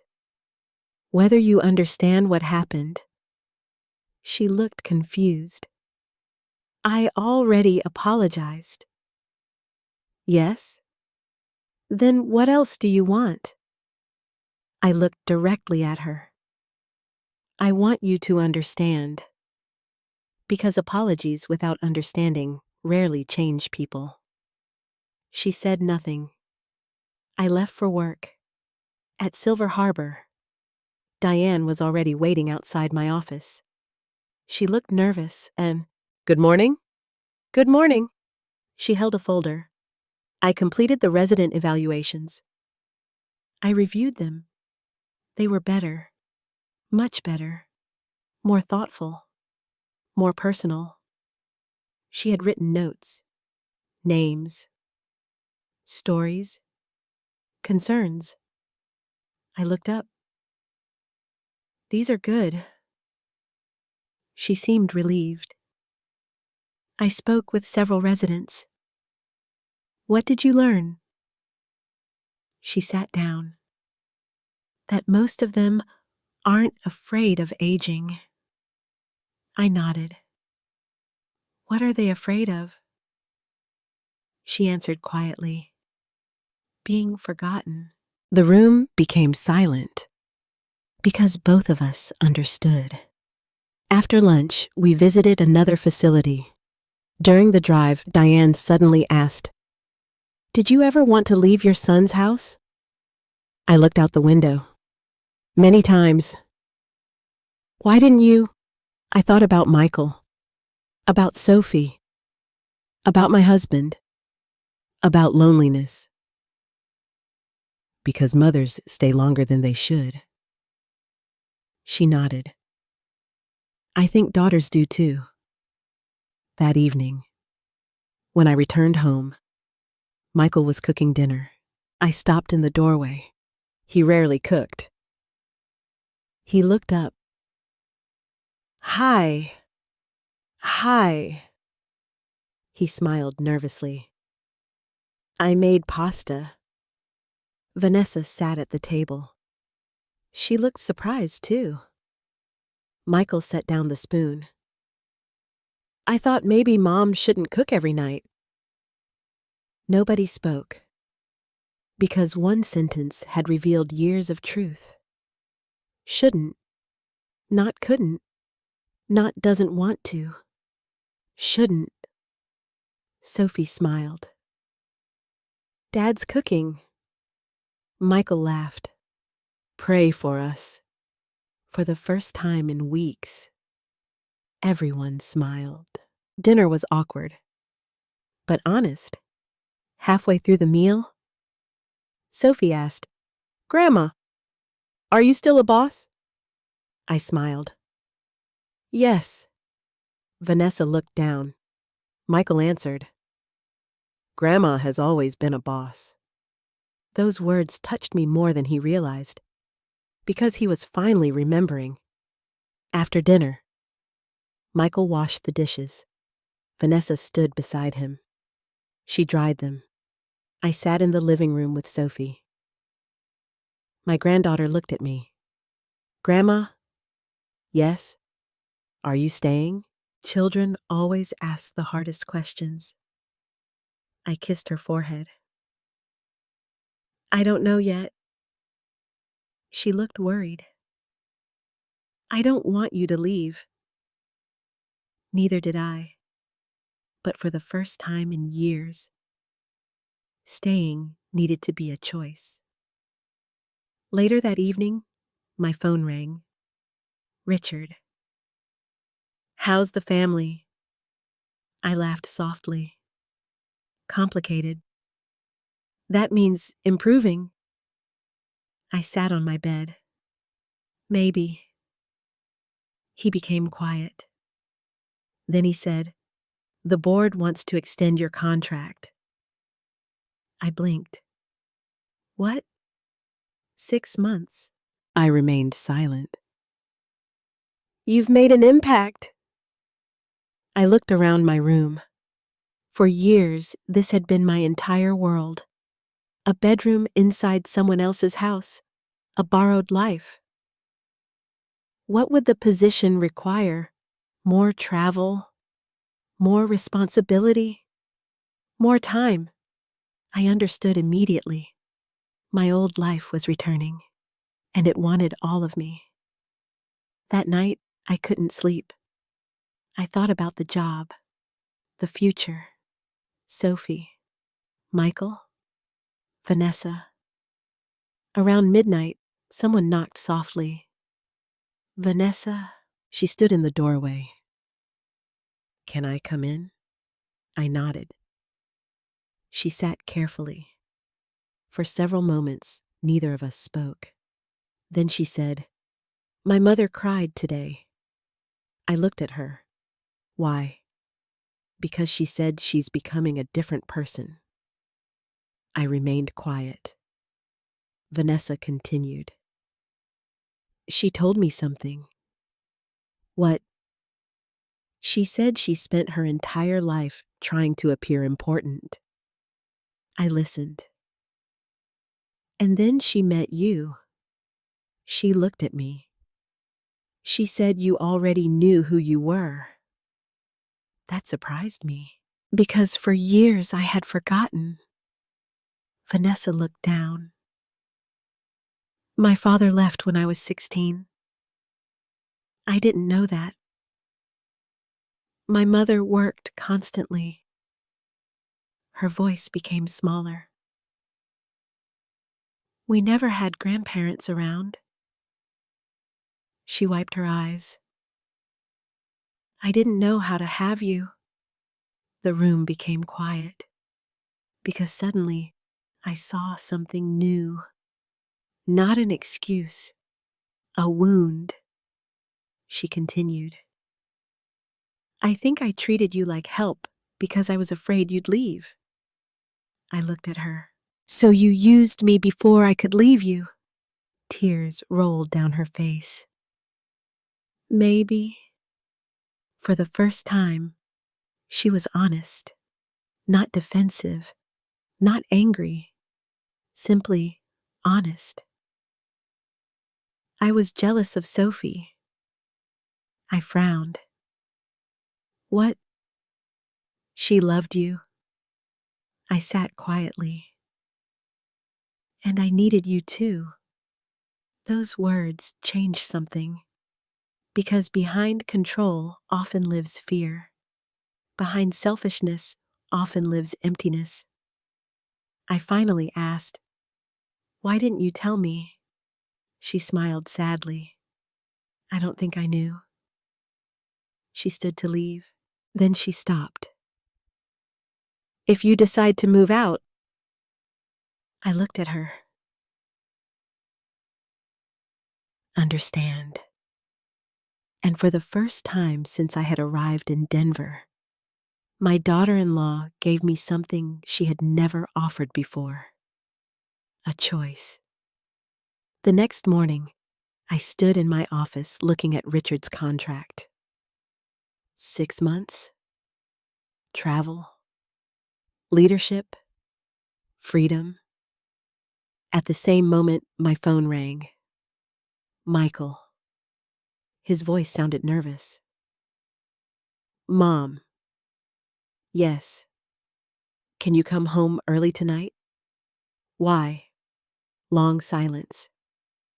Then he said, because I think our family is about to change. The following week became the hardest week for everyone. Not because people were fighting, because people were finally looking at themselves. And that is often more painful. Monday morning, Diane arrived at my office carrying several folders.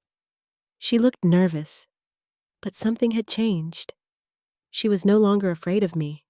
She was afraid of disappointing herself.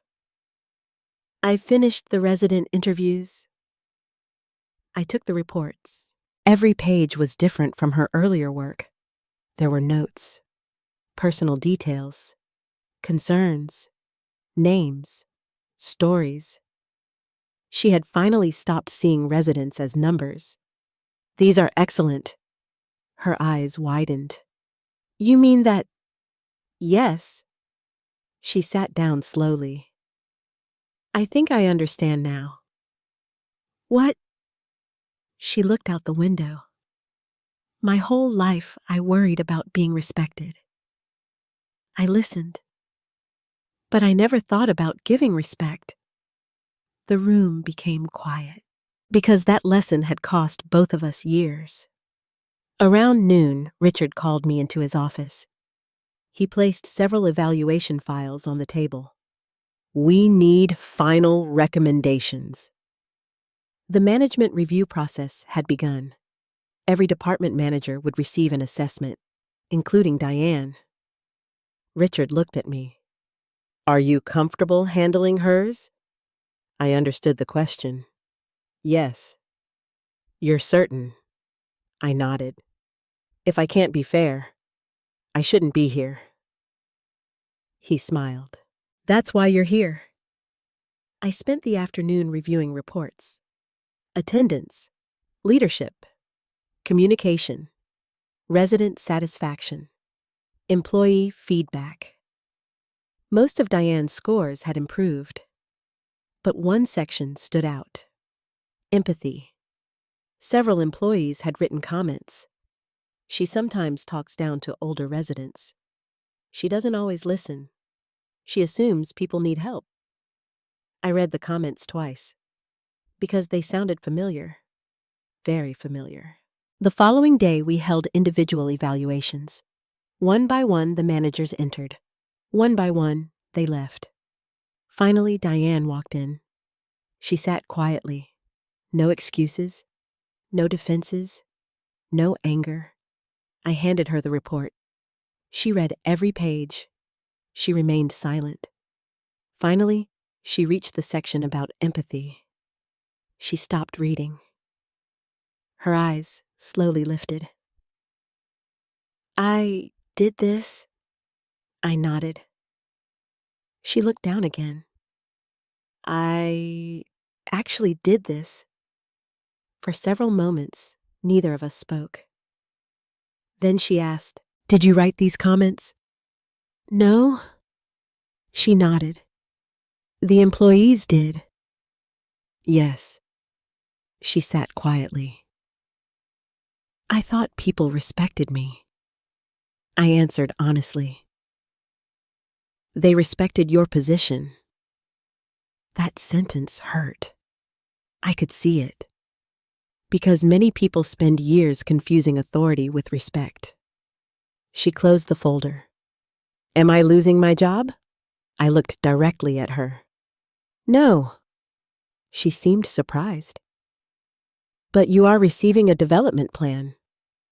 She laughed softly. A second chance. Yes. Her eyes filled with tears. I didn't give you one. I remained silent because that truth belonged to her. Before leaving, she stopped. Thank you. For what? For being fair. After she left, I sat alone for several minutes. I realized something important. I no longer wanted Diane to suffer. I wanted her to learn, and somehow, she was. That evening, Evelyn Brooks visited the office. She often volunteered with new residents. She smiled when she saw me. My favorite executive, I laughed. How are you? She sat down. Old. That's not new, she smiled. Neither is wisdom. I made coffee. She looked around my office. You seem happier. I thought about it. I think I am. She nodded. Because you remembered who you are. I sat beside her. You make it sound easy. She smiled. No, I make it sound necessary. Then she said something I never forgot. People who lose themselves trying to keep others comfortable eventually become strangers to themselves. Those words stayed with me, because that had been my life. When I returned home that evening, Michael was waiting. He looked serious. We need to talk. My heart tightened. What's wrong? He sat down. I spoke to a counselor. I looked surprised. For yourself. For us. I sat beside him. He rubbed his hands. I don't know how to fix my marriage. I said nothing. He continued. I don't know if it can be fixed. The words hung heavily between us, because divorce had never been part of the story, at least not until now. Do you love her? He answered immediately. Yes. Does she love you? Yes. I looked at him. Then that's not the problem. He seemed confused. What is respect? He lowered his eyes. Can people learn it? I thought about Diane, about myself, about Vanessa. Sometimes. At that moment, Vanessa walked into the room. She had obviously heard part of the conversation. Her face looked pale. She sat across from us. I have something to say. Neither of us spoke. She looked at Michael. I'm scared. He looked surprised. Of what? That you'll leave. Silence. She turned toward me. I'm scared you'll leave too. I looked at her. Why? Tears appeared in her eyes. Because then I have to admit what I did. No one spoke. She continued. My mother changed. I nodded. Yes. She says I've become someone she doesn't recognize. Her voice broke. I think she's right. For the first time, there was no anger, no blame, only truth. Michael reached for her hand. She held it. She looked at me. I don't know how to become different, I answered quietly. You already started, she frowned. When you stopped defending yourself. Tears rolled down her face. For several seconds, the room remained silent. Then Sophie walked downstairs. She looked around. Everyone looked serious. She climbed beside me. Why is everybody sad? Michael smiled weakly. We're talking. She looked at Vanessa. Did you apologize to Grandma? Vanessa nodded. Yes. Sophie thought for a moment. Then she said, When I hurt someone, Grandma tells me to do better next time. The room became very quiet, because wisdom sometimes comes from 5-year-olds. Later that night, I sat alone in my bedroom. The extension contract from Richard still sat on my desk. 6 months, travel, independence, a new apartment, a new life. Downstairs, I could hear Michael and Vanessa talking quietly. For the first time in years, they were truly speaking, not arguing, not avoiding. Speaking, and I suddenly realized something. My family was changing.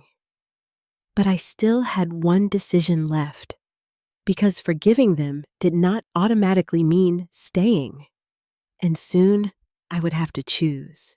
The decision stayed with me for 3 days. Every morning, I looked at Richard's contract. Every evening, I looked at my family. 2 lives stood in front of me. One was the life I had before. The other was the life I had sacrificed for. And for the first time, I realized I wanted both. Thursday afternoon, Richard entered my office. Have you decided? I looked at the papers. Not yet. He sat down. Janet, you don't owe anyone an answer today. I smiled. That's funny. What is? I've spent years answering everyone immediately. He nodded. Then take your time. After he left, I sat quietly. For years, people had needed me. My son, my granddaughter, my daughter-in-law, even Diane. But nobody had asked what I needed. Not even me. Later that afternoon, Diane knocked on my office door. She carried a small envelope. What's this? She sat down. My resignation. I looked at her. What? She nodded. I don't think I'm right for this work. I opened the envelope. The letter was signed, dated, complete. I looked at her. Why? She took a deep breath. I spent my whole life chasing titles. Silence. I don't think I know how to care for people. I folded the paper. You're wrong. She looked surprised. I am. Yes. She frowned. But I hurt people. So did I. She looked confused. I disappeared inside my own family. She listened carefully. We both forgot something. What? People can change. Her eyes filled with tears. You really believe that? I smiled. I'm sitting here with proof. For several moments, neither of us spoke. Finally, I handed back the letter. No resignation. She looked shocked. Why? Because growth is uncomfortable. I stood. And because I think you're finally learning. She began crying, not loudly, quietly. the kind of tears people cry when they stop pretending. That evening, I arrived home early. The dining room table was set. Candles, plates, flowers. I stopped in the doorway. Vanessa stood in the kitchen. Michael beside her. Sophie smiled. Surprise! I looked around. What's happening? Michael spoke. We made dinner. I almost laughed. The kitchen looked destroyed. Sauce covered the stove. Flour covered the counter. A pan sat inside the sink. Vanessa smiled weakly. We're terrible at this. For the first time in years, nobody asked me to help. Nobody handed me a dish. Nobody told me where to sit. Michael pulled out a chair. For you. I sat slowly. Dinner was not very good. The chicken was dry. The vegetables were overcooked. The rolls were burned. But it was the best meal I had eaten in years, because I was finally sitting at the table. Halfway through dinner, Michael cleared his throat. Mom, I want to say something. The room became quiet. He looked at me. I forgot who you were. His voice trembled. I saw what you did for us. Silence. But I stopped seeing you. Tears appeared in his eyes. I thought loving you meant letting you help. He looked down. I was wrong. Vanessa reached for his hand. Then she looked at me. I was wrong too. I remained quiet. She continued. I spent years thinking you needed us. She wiped her eyes. But we needed you. Sophie looked confused. Everybody's crying again. We laughed. Vanessa smiled at her daughter. Sometimes grown-ups learn slowly. After dinner, Michael washed dishes. Vanessa dried them. Sophie helped. I sat in the living room. Nobody asked me to stand. Nobody asked me to clean. The silence felt peaceful. Later that evening, Vanessa knocked on my bedroom door. She entered carrying a small box. What's this? She sat beside me. I found it while cleaning. I opened the box. Inside were photographs. My retirement ceremony, old awards, newspaper articles, company pictures. I looked at them quietly. Vanessa spoke softly. Sophie asked who those people were. I looked up. What did you tell her? She swallowed. I told her they worked for her grandmother. Tears filled my eyes. Because that simple sentence meant more than any apology. Vanessa looked down. I think I made you smaller because I felt small. I listened. My father left. My mother worked. I spent my whole life trying to control everything. She looked at me. I controlled this house. Silence. I controlled Michael. More silence. And I tried to control you. For the first time, there were no excuses. Only truth. I finally asked, "What do you want now?" Her answer surprised me. I want another chance. The next morning, Michael asked me to meet him outside. We sat on the back porch. The sun had barely risen. He looked nervous. I spoke to a real estate agent. I frowned. What? He smiled. There's a small townhouse nearby. I looked confused. For us? No. He looked directly at me. For you. I stared at him. What are you talking about? He took a breath. You deserve your own home.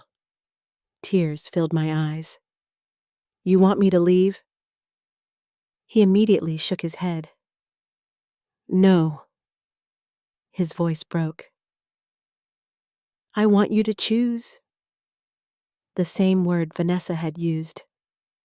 Choice. For years, I had lived according to everyone else's needs.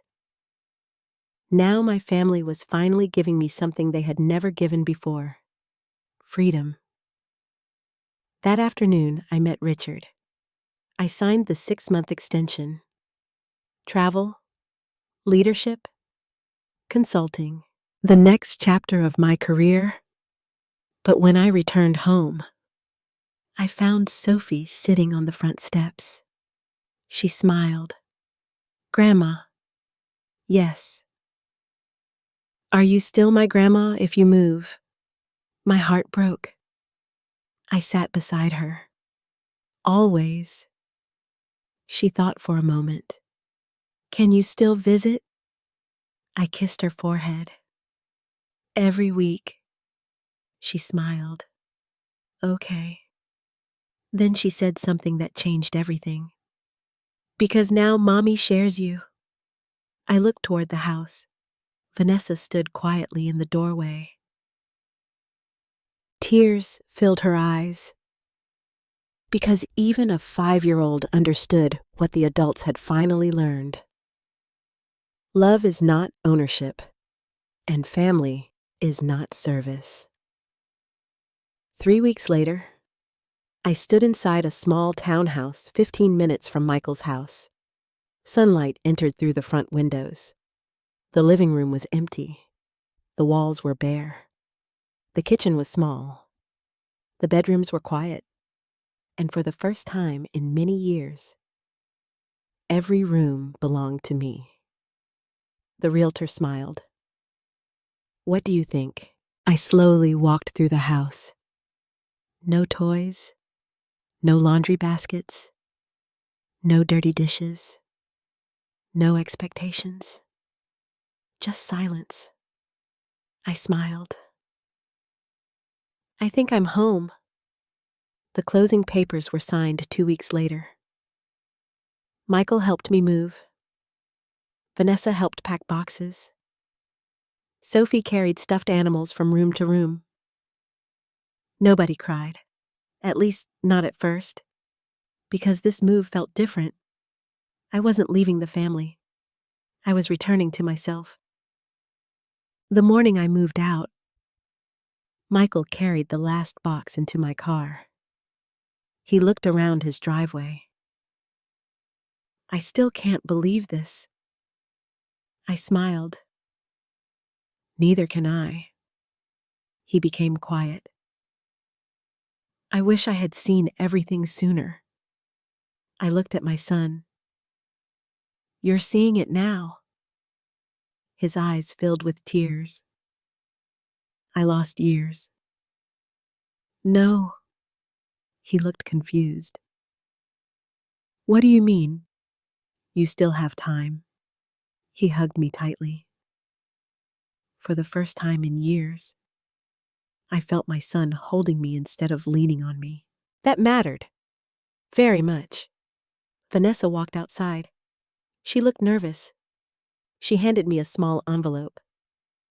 Open it later? I nodded. Sophie suddenly wrapped herself around my legs. Grandma. I bent down. Yes. Sweetheart. You'll still come on Fridays? I smiled. Every Friday. And movies? Absolutely. And pancakes? I laughed. Especially pancakes.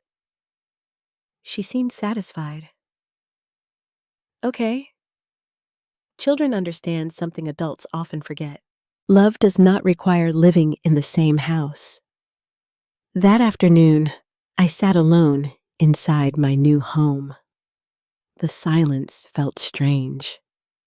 For years, silence had meant loneliness. Now it meant freedom. I unpacked photographs, books, old awards, my husband's picture, my retirement plaque.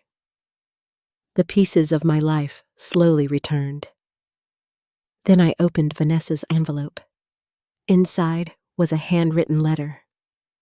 Janet, I spent years believing that being needed meant being loved. I think I learned that from fear. I controlled everything because I was afraid of losing it. I treated your kindness like a service. I treated your love like an obligation. And I forgot that you were a person before you became my mother-in-law.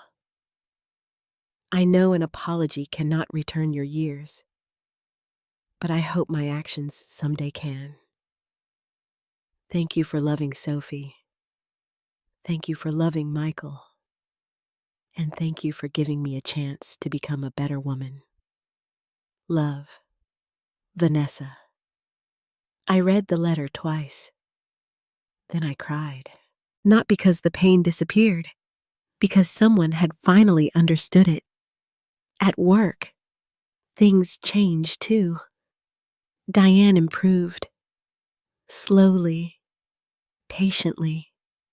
She began spending time with residents. She listened more. She spoke less. One afternoon, Evelyn Brooks visited my office. She sat in the same chair as always. You look peaceful. I smiled. I think I am. She nodded. Good. She looked around my office. Are you staying? I laughed. Everyone keeps asking that. What do you tell them? I looked out the window. I tell them I'm staying with myself. She smiled. That's the right answer. Richard extended my contract again. This time, I accepted without guilt. I traveled. I trained managers. I visited facilities. I spoke at conferences. I remembered how much I loved my work. But now there was balance. Every Friday evening, Sophie visited. We made pancakes, watched movies, played games. Sometimes Michael came. Sometimes Vanessa came too. The first time Vanessa entered my townhouse, she looked around quietly. It's beautiful. I smiled. Thank you. She looked at the bookshelf, the photographs, the awards, the framed articles. I never knew. I looked at her. I know. She touched one of my old awards.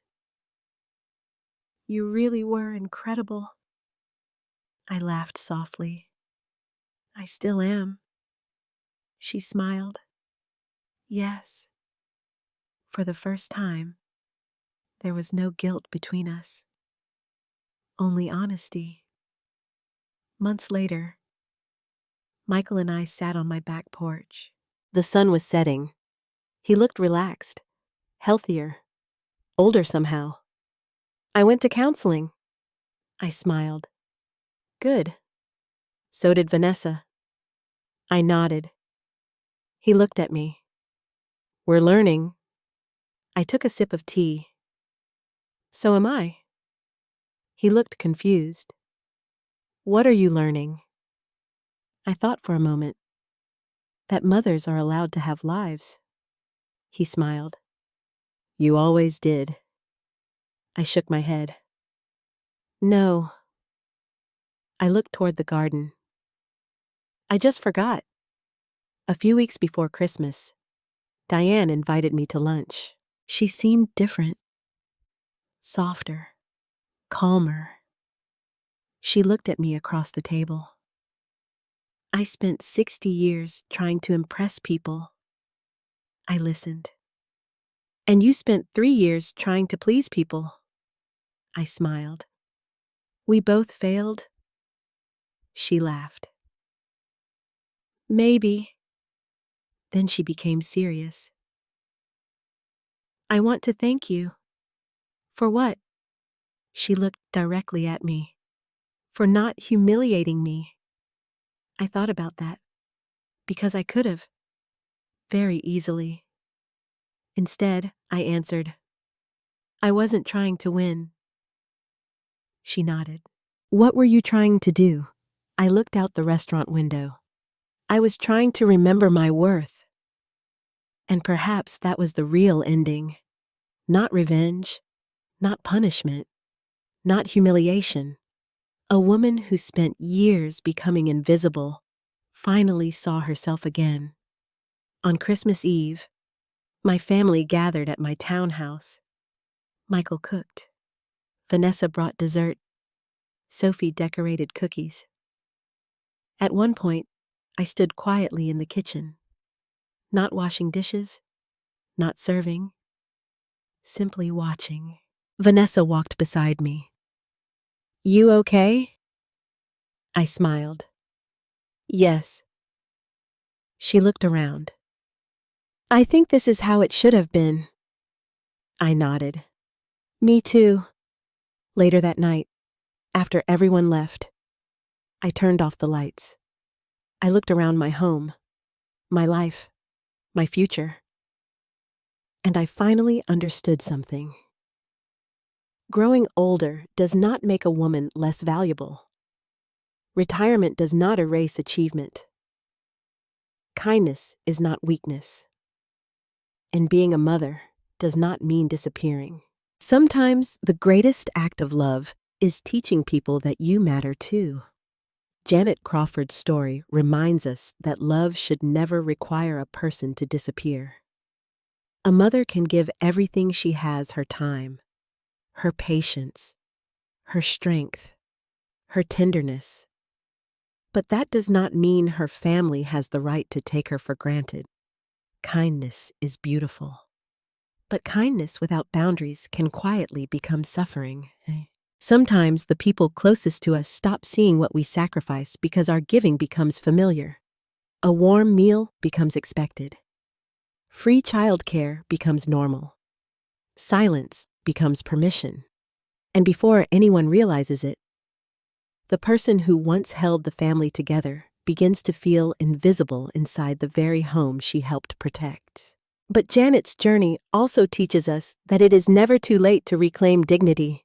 Age does not erase talent. Retirement does not erase identity. Being a grandmother does not mean becoming unpaid labor. And being a mother does not mean accepting disrespect just to keep the peace. True family love should include gratitude, respect, and choice. If someone helps you, thank them. If someone sacrifices for you, notice it. If someone has been quiet for too long, ask whether they are truly okay. Sometimes healing begins with one honest question. Sometimes justice begins when one woman finally says, I matter too. Janet did not need revenge. She needed recognition. She did not destroy anyone. She simply stopped shrinking herself to make others comfortable. And in doing so, she taught everyone around her how to grow. If this story touched your heart, please share your thoughts in the comments. Have you ever felt taken for granted by your own family? Do you believe Vanessa deserved forgiveness? Comment where you are watching from and what time it is for you right now. And if you want more emotional family stories about truth, dignity, and healing, please like, subscribe, and share this story with someone who needs to hear it.